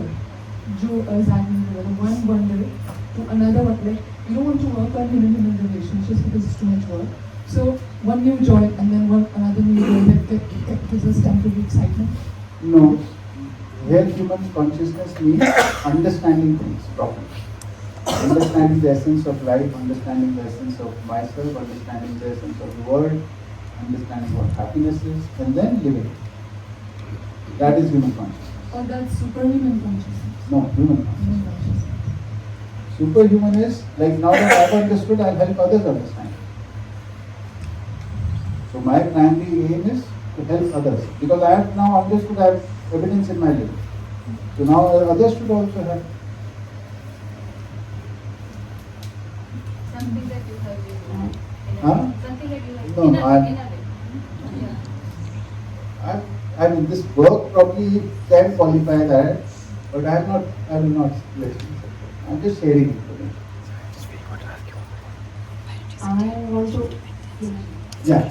I want to understand harmonious occupation.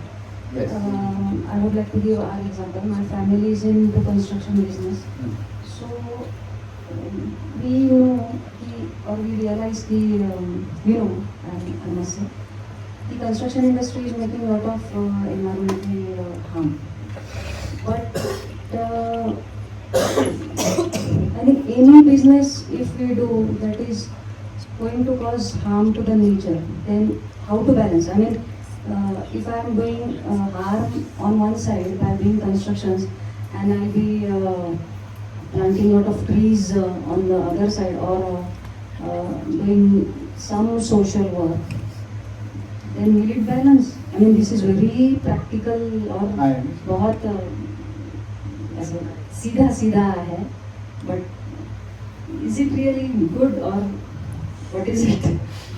See, because we are not been able to get out of that business. We are getting frustrated day by day, because day by day we are pouring concrete and all, but not getting out of that.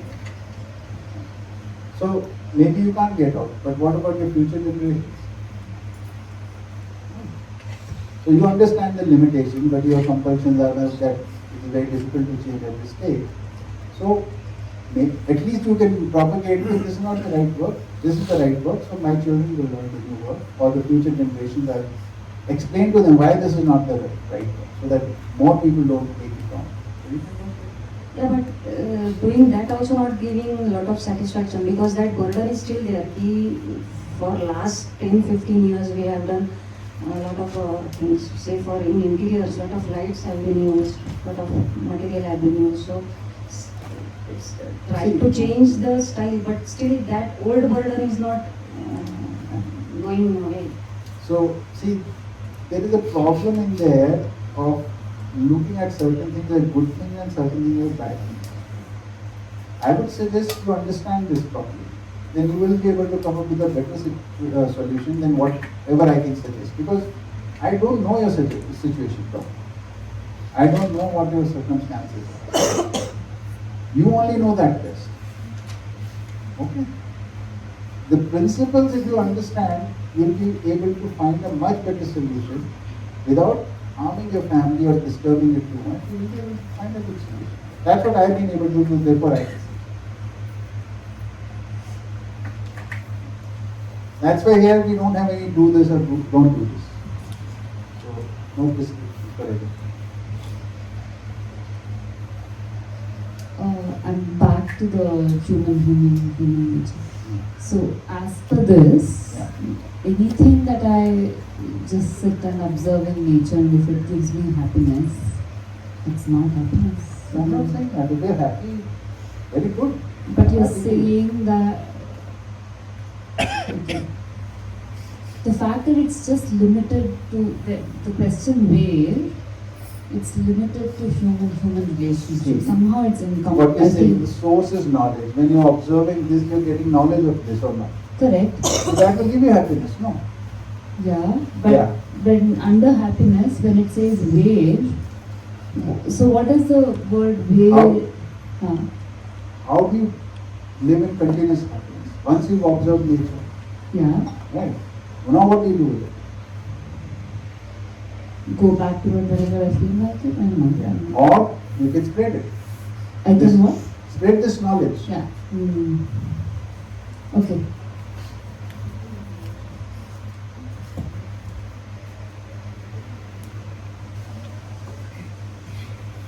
So because, why I'm calling it knowledge is because if you appreciate it, then you have a tendency to preserve it. You don't destroy it.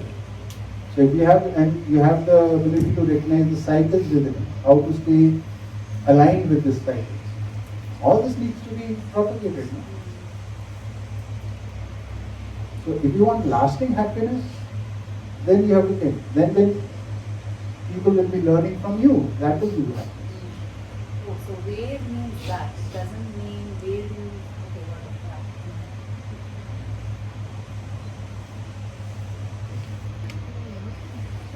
Yes. I'm still not able to understand human nature relationship because Our facilities come from the human nature. This part you able to understand? It is written under the facilities part. What are facilities? Need of the body. Like we need cloth. Where does the cloth come from? Right? This is cotton. So cotton has come from plant. Maybe this was polyester. It will come from oil. that's okay. But when a child is younger, so the need of nurturing comes from a parent. So Is that facility or what is that? nurturing is a feeling. Facility is an object. So clothes is an object. Of mango is an object. Roti is an object. House is an object. That I got it. These objects are obtained from where? So I got that we get it from nature, but human nature relationship also has something, some component of well-being also. Where? Like How? I feel that. Tell me. Like just sitting by the side of river under What the she was sky. talking about just now. I feel well. It's Yes. I need to see the sky daily. Right. If I don't feel well if I don't see the sky Right. daily. Right. Sunshine, Right. everything. Right. It's a part of my well-being. Yeah. Also, some comforts and facilities are coming from human and human relationship. How? Like the parent-child relationship. So what is coming there? The nurturing. So I know through the nature they are providing us so many things, but then maybe when the baby is breastfeeding the mother, so it's a human relationship. yeah, if within the human relationship, we take care of others, but the facilities to take care come from the human nature relationship. It's very simple thing we are talking about. The objects that we utilize with our bodies, our body also needs some resources. So whatever we utilize with our body comes from human nature relationship. But the feelings and the emotions, the nurturing is a feeling actually. That is within us. That is there towards the child, in the mother, and in the child towards mother. That's in the human relationship. And that gives the happiness. When the mother is caring for the child, isn't it a happy experience? Yes. Also, us as humans, because we have both Jeevan and the body is a part of nature. So Right. that part will be fulfilled through the body, which would be a part, so that would be a part of the human nature relationship. In that method. She's saying like the milk you're feeding to the child it's an object, real material object, which is coming from the body, which is again a material object. So that is also nature. I mean, someone could breastfeed without the bhav of nurturing also. They could.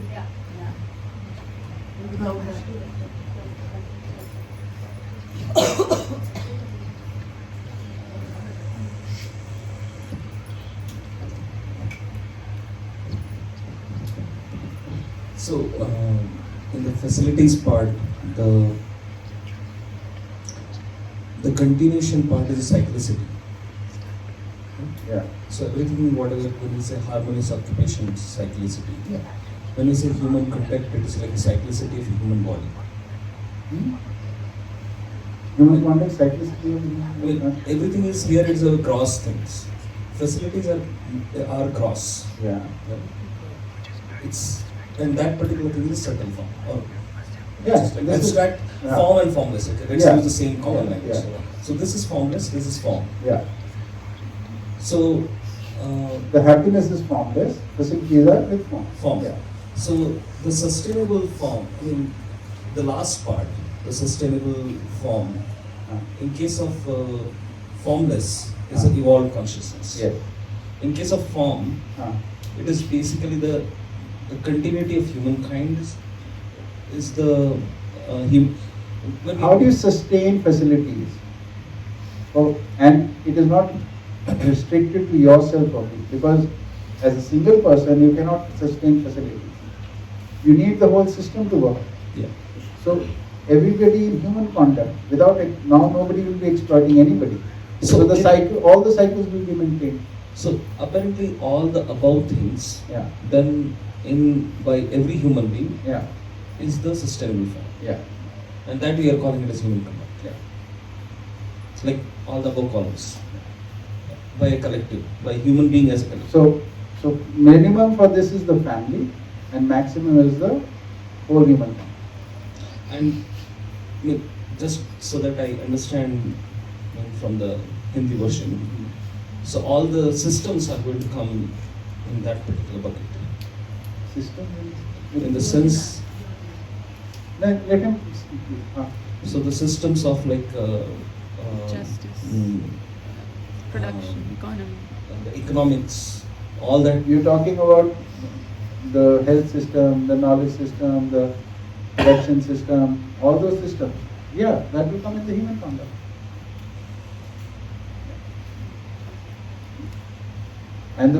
And those systems are there still. We have the production system, we have the health system, we have the education system, but this is what is lacking there. The evolved consciousness is lacking. Therefore, they are not functioning, they are not cyclic.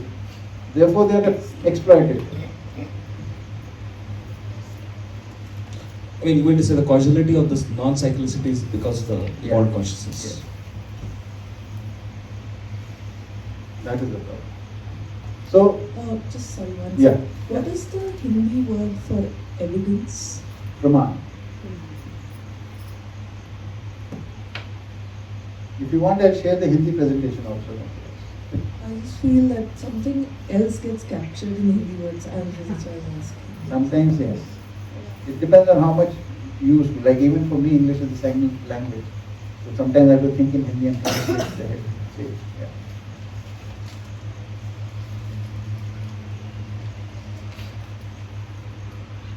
But language is just a tool.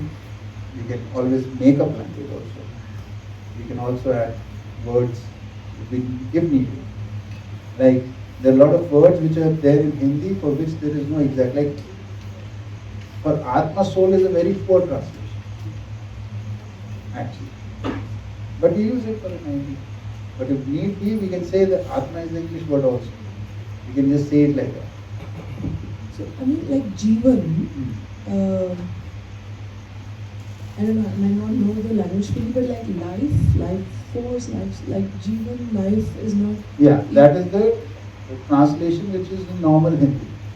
So yeah, this is a good point which Gangu had told me to remind all of you, because I've said this in earlier workshops in the beginning itself. So Jeevan Vidya sounds like in English workshops like English and Hindi workshops like Hindi, but it is a new language because the words are old but definitions are new. So the first process of learning in this is learning the new definitions. That's why we insist on what is the definition of this, what is the definition. So but to read and to write it, it is like English or Hindi, but definitions are different. Like when I use word Atma here, it is very well defined, very different from what is human tradition. Jeevan, the word Jeevan is very different. It is considered in normal Hindi, it is like life. Right? Here we are calling the conscious aspect of human beings. Right? And that consciousness is the life of human being. That's why the word has been used. Without that consciousness, there is no life in anyone. That's why it's been used like that.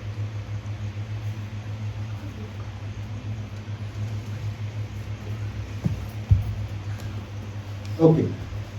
So the evidence of happiness, well-being is in value-based living, and the evidence in we have to close this window somehow to take care of that.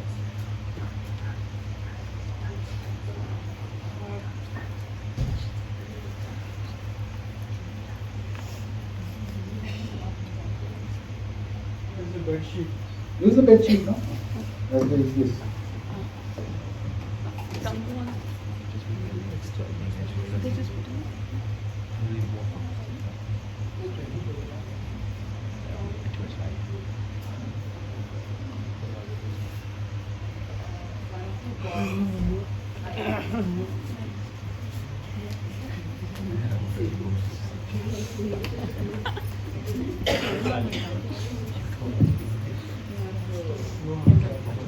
Can I just say one?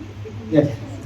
I mean, this I think maybe in some earlier workshop helped me understand this difference between facilities and the relationship, human relationships. Yeah. It's like even if someone is feeding a child or giving you facilities, yeah. It's the way they're giving it to you, and that is the human stuff. So even if someone's giving you food, Yeah. but is not happy with you and says, "Here, eat the food," Yeah. so you'll get the food, you may get the nourishment, but you won't get the happiness or the fulfillment. Right. So that's kind of a way to define where the human, the bhav, the feeling is, and where the that helped me. Yeah, definitely. So, in fact, because we initially said that Jeevan is primary in human beings, so happiness is primary.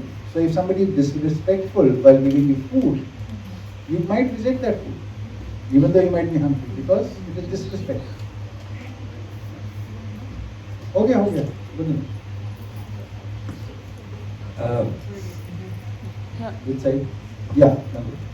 So I was thinking back to before when there was a mention of like how it's easier to live with or easier to be happy with your friends than your family, which is a lot more conflict and strife. I think one of the reasons is you spend so much more time with your family, that the greater time you spend with someone, the greater understanding you need of them to be able to live happily with them. Because after some time, when you're like your parents or your siblings like do something nice for you, the euphoric instinct, you take it for granted. You always think, okay, yeah, they're supposed to do that. But with someone else, you don't expect them to do it. Therefore, when they do it, you reward them more. And I think that might be a small mistake, because the thing is, you're not actually giving true value of what they're doing for you because you expect it too much. Yeah. And I think that if you just have a lot of communication and understanding with your family can be one of your greatest happinesses, because you actually have a great understanding. You have much more time to be able to grow together. Yeah.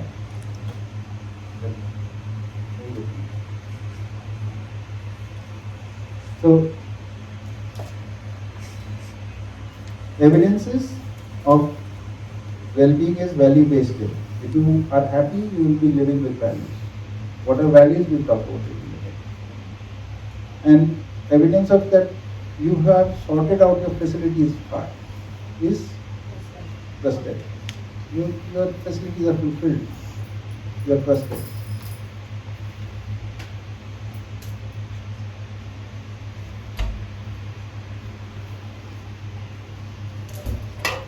So, now the summary of these two tables that we saw. The need for happiness is for the conscious, Jeevan, and the need for material facilities is for the material body. Both needs have to be fulfilled. Somebody pointed that out, right? Happiness cannot fulfill material needs in humans. This we are aware of. This is not a very difficult thing. When I gave the example of somebody giving me respect, affection, but not food, we are able. It's the second point where we are a little lost. So material facilities cannot fulfill non-material needs of the conscious aspect of the universe. Facilities do not give lasting happiness. This is where one needs some realization. Facilities do not lead to happiness. Facilities give us some convenience. We mistake convenience for happiness. That is the problem.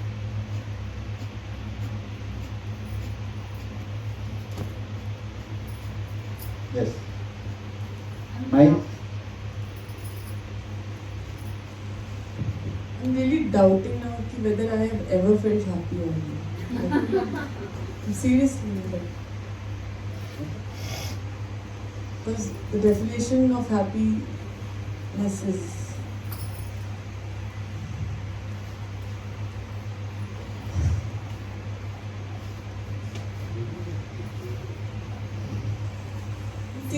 seriously, I understand. actually looking at the sky also, I don't know whether it is happiness or it is just,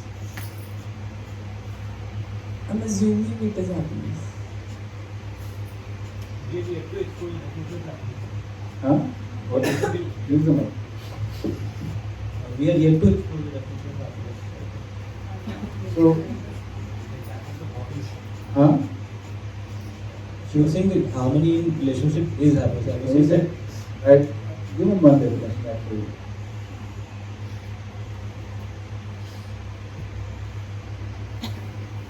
The need of the Jeevan is well-being.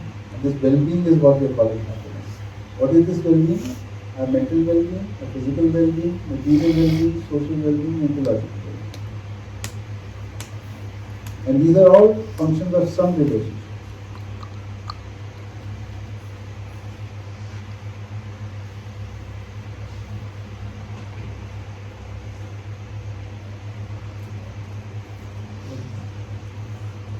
Happiness is actually a function of our evaluation of our knowledge and of our actions.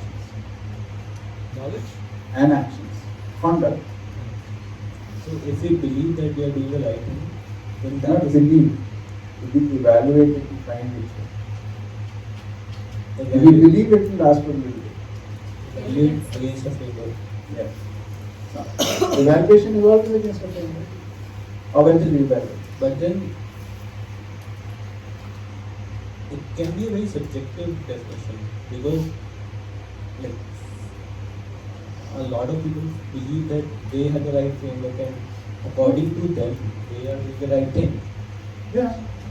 I don't have a problem with that. But that is a happiness. Who am I to tell you what is happiness for you? I am saying this is how I see happiness. There needs to be a universal definition, which is not subjective. So you examine that, no? Is this universal or not?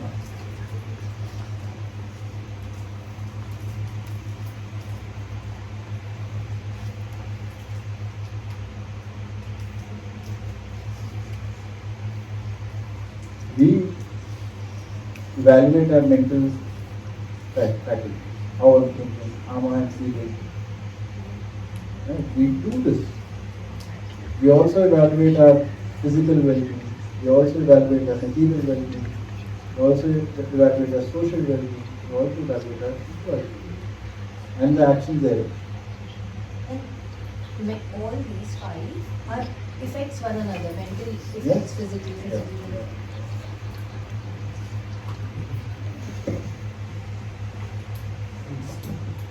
Clarification question. Social means family plus society. Yeah. Human. Relationships, family, society.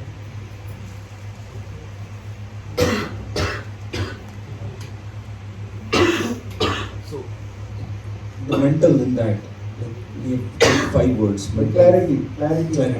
That's more of the thought level. Internal. Internal. That's internal. Then body comes. Body.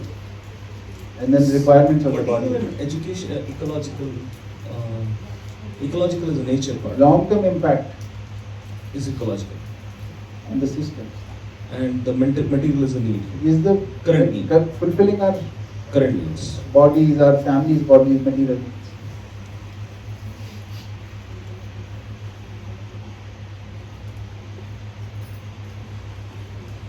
Okay. So at times we are like the well-being.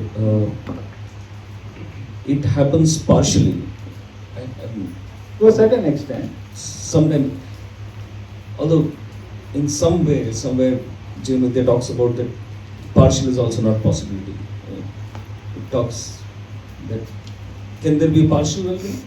Meaning, like for example, Can have a physical well-being but not any other form of well-being? yeah. So if suppose you start with the mental well-being. So if you have mental well-being, it will lead to some happiness. It will be there. But your attention will now go to the next one. Then to the next one. Then to the next. Progressive. Shobhya here. Physical and material are different. I mean, in Jeevan, we have written physical and material also.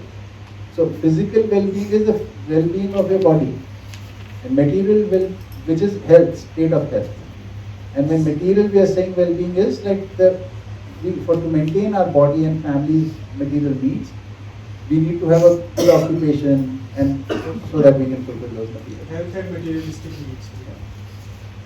Material needs, not materialistic. Material needs. But why that is going into the need of Jeevan actually? Because we evaluate what I've done is complete or not, is it harmonious or not. Okay, my actions with respect to the physical well-being, I'm evaluating. The Jeevan is evaluating. It's a reflection of my knowledge. It's the evidence of my knowledge. Interesting.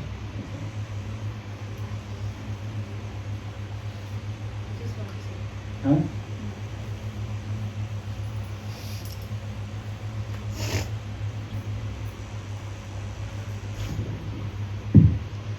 So if if I'm sitting in nature or I'm watching a sunset or staring at the sky,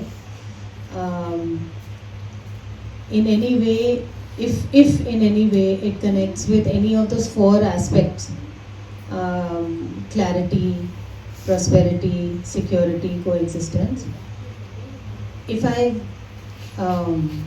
assume happy meaning to that sunset or that forest or the blue sky, then I might assume that it is happiness.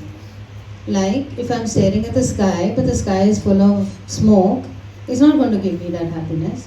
But if the sky is blue and clean and happy and the way it's supposed to be, then it makes sense कि मेरे को उसमें I'm seeing nature as it's supposed to be, and that's why I'm seeing balance in nature. Yes. That is what is appealing to me. Harmony and balance, even just looking at it, is a happiness. Gives happiness. So samely, if you are standing in a forest and it's been cut down, you see those stumps, and maybe there's a forest around, but it won't give you the same. Depends on your belief system again. Of course. We're assuming that we're all pro-balance and pro-environment and not business people who are saying, oh wow, that means money. Yeah, that way. Okay. So this is where we were. So material facilities cannot fulfill non-material needs of the conscious. Facilities do not give lasting happiness. This is where we are stuck right now, quite a bit.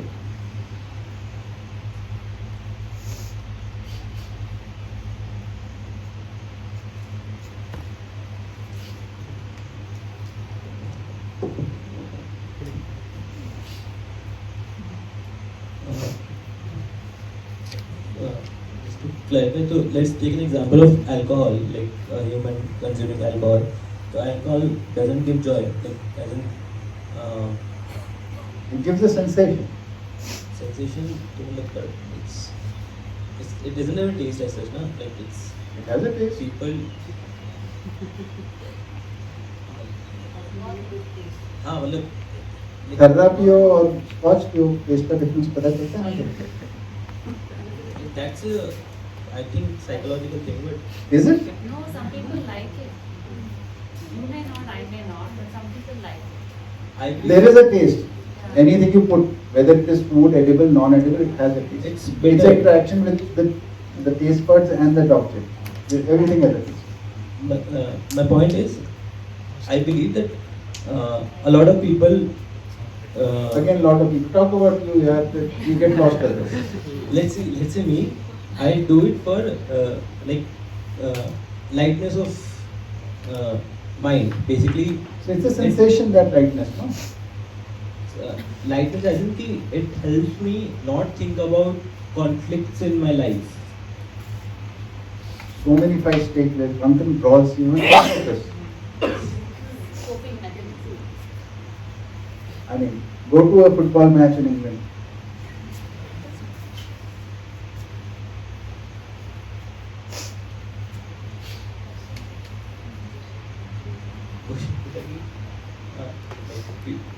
generally alcohol is yeah, a lot of our actions is towards happiness, and let's say Alcohol doesn't give happiness, if that is what you were going to. I was not saying, but perceived happiness, like some state. Yeah, so that we are saying perceived happiness is what? This is what we are saying all the time, that we don't understand our conscious needs, so we perceive happiness in the objects. So, can I take it as like, for example, if I am taking alcohol, so I am prioritizing momentary mental well-being over physical well-being. Forget physical well-being, I am enjoying that physical sensation. That's all, simple. Why feel guilty about it? What it does, if you like it, if you put it in your mouth something, why alcohol, even say a golgappa or an ice cream or anything, it gives a sensation, you like it. Let's not feel guilty about things we like. Let's take smoking for example. Smoking doesn't have a taste or a sensation. It also has a taste. I have smoked, so I know. Have you done smoking? Not regularly, but have you tried it? Doesn't have a taste. It does have. Recheck. Go now. Can I just, I have maybe more experience of drinking and smoking. There are chemicals in the alcohol and in the cigarettes that actually will change your state of mind. Right? So it's, when you change your state of mind for that time period, you'll maybe forget your problems, right? Or it will make you relaxed, or you'll become uninhibited, or you'll feel less self-conscious, or all these things, right? So they'll give you a very temporary kind of high. But actually all those things are actually very harmful for the body. So if you continue them for a long time, your body's going to say, don't do this. I know that, but my question was around that only. It takes a high. That high, is it somehow related to happiness? No. Resoundingly. If you forget about your problems and you drink alcohol, Or it's not joy, it's not anything, it's just a sensation that you like. It's a like-dislike. Something you like, something you dislike. This particular thing is considered a bad thing in the society because it harms the body. You like it and you keep having it, it will harm your body. That's why it is disliked. That's all. And then it has other consequences also. Because if you get addicted to it, it harms the relationship, it can harm the society. That's and the mental well-being, because that was his question. For my mental well-being, if I consume that, but it's just a momentary. Yeah, that's what I meant. Yeah, so anything that is momentary, plus it is for mental well-being, it is proven that alcohol, मतलब brain cells, सब कुछ खा जाता है. So it's like I know all of that. So basically, my purpose of this is I want to dissect the definition of happiness. Because there might be something which is propelling us, like millions of humans to do that. It cannot be just joy. But if you forget about your problems, then it's also another state of ignorance, isn't it? It's not like it's forgetting good things is ignorance, forgetting bad things is also ignorance. And then when your state of high disappears, you're still going to have those problems and maybe a headache. So it's not like you're getting rid of your problems, you're just hiding them until they can bounce back at you. And increasing it. Yes. I think we are concluding pleasure. Please speak to the mic.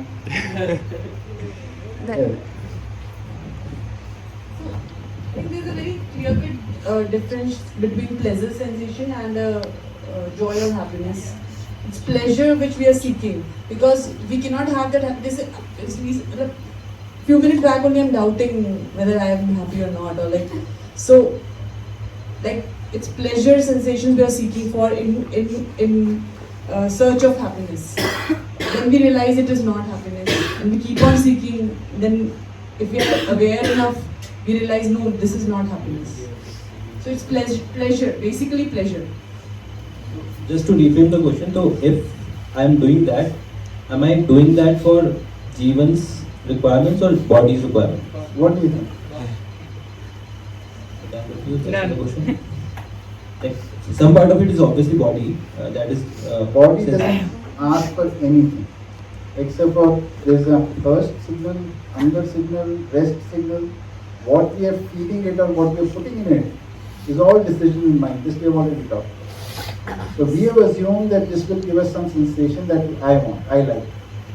You're doing it. But pleasure is related to body. Yeah. It is so whatever sensation, that's why I said it's a sensation. It comes through the objects interacting with the body. It gives release to a hormone in your head or some chemical. And it gives you some sort of a high. But it's not a lasting thing.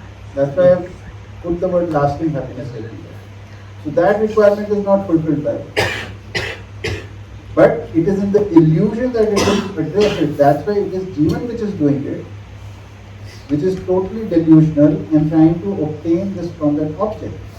And it is the same whether it is alcohol or it is your ice cream or you're trying to be happy to clothes or a machine or a car or a gadget. It's exactly the same. No difference.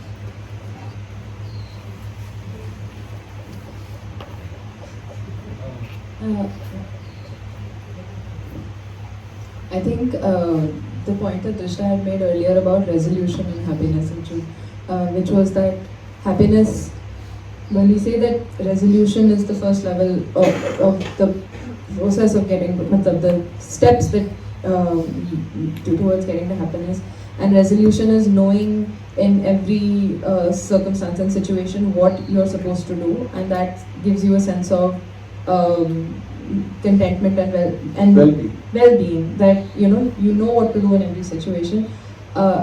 Connecting it to the whole alcohol and smoking question, I feel that if you believe that happiness is resolution, resolution is a need of the Jeevan, and if you believe that resolution is what happiness is, then you wouldn't want to escape your problems, you would want to solve them. And alcohol is, besides being harmful to your body, I mean, anybody who's been around a drunk friend and trying to have a conversation with them knows that it's very detrimental to having any sort of level-headed, point-by-point conversation. So, therefore, it is something that we're doing to give our mind, our bodies.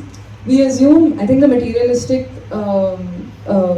materialism assumption that we are our body makes us feel that let me give some relief to myself, that is my body, by distracting myself using this substance. Not realizing that it's, of course, it may give you momentary relief because you've, dosed yourself and kind of shut your mind off, but it's not going to lead to any sort of quote-unquote peace. It's not even stress relief, it's just you're going to add to it later. You're giving your body some relief, but that problem was never your body's to begin with. So the point she's making, Veda is making, is that since we think of ourselves as body, so the bodily sensation is confused with happiness. Because we think of ourselves. So any sensation, certain sensations in the body are equal to happiness, certain sensations in the body are equal to sadness. We operate from there. That is the confusion. If we are able to resolve this, then this confusion won't be there. Yes. I want to go to the last point discussed about watching a star or gazing up. Yeah. Sky. Yeah. So what Shilajiji pointed out was that can also be,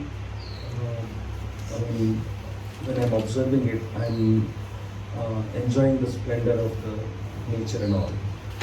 So if that is the case, I'm just thinking aloud, if that is the case, then when there is a hot sun in the past, I should be enjoying that as well, because that's also splendor of the nature. So that, when you're seeing something, the first time you're seeing it, that is the time when the wonder of the nature fills.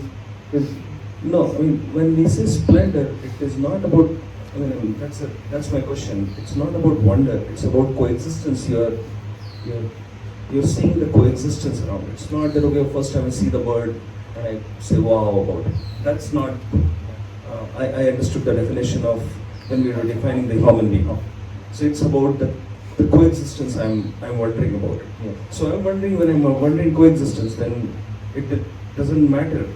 As long as the trees are cut, then it's not a coexistence coming in.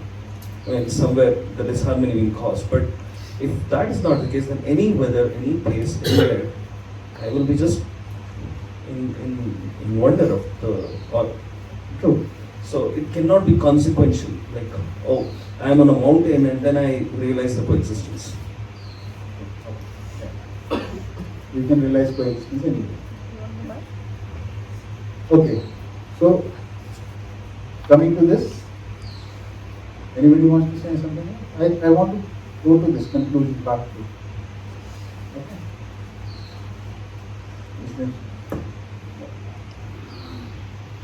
The lack of education about conscious needs of Jeevan in humans has resulted in beliefs and practices where humans keep trying to be happy through acquiring and consuming material facilities. The need of lasting happiness, which originates from conscious aspect, the Jeevan of humans, can be identified properly and addressed fully through the study of humans in harmonious coexistence. Study of harmonious coexistence, when completed, enables the person to fulfill the need for lasting happiness by living on the basis of humanness in relationships, family, society, and family.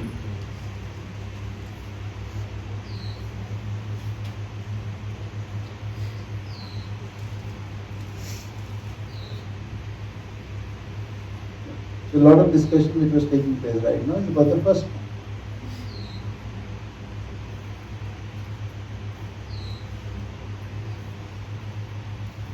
How much time? Over? Okay, this will be tomorrow. Yes. Okay. I'll send these slides today till this place, okay, so that you can review and if you have any clarifications to ask. Send the Hindi version. Hindi version? Okay. Till this one. Till this, the Hindi If and possible. English, the flows were slightly Oh, different. then don't bother. Perfect timing.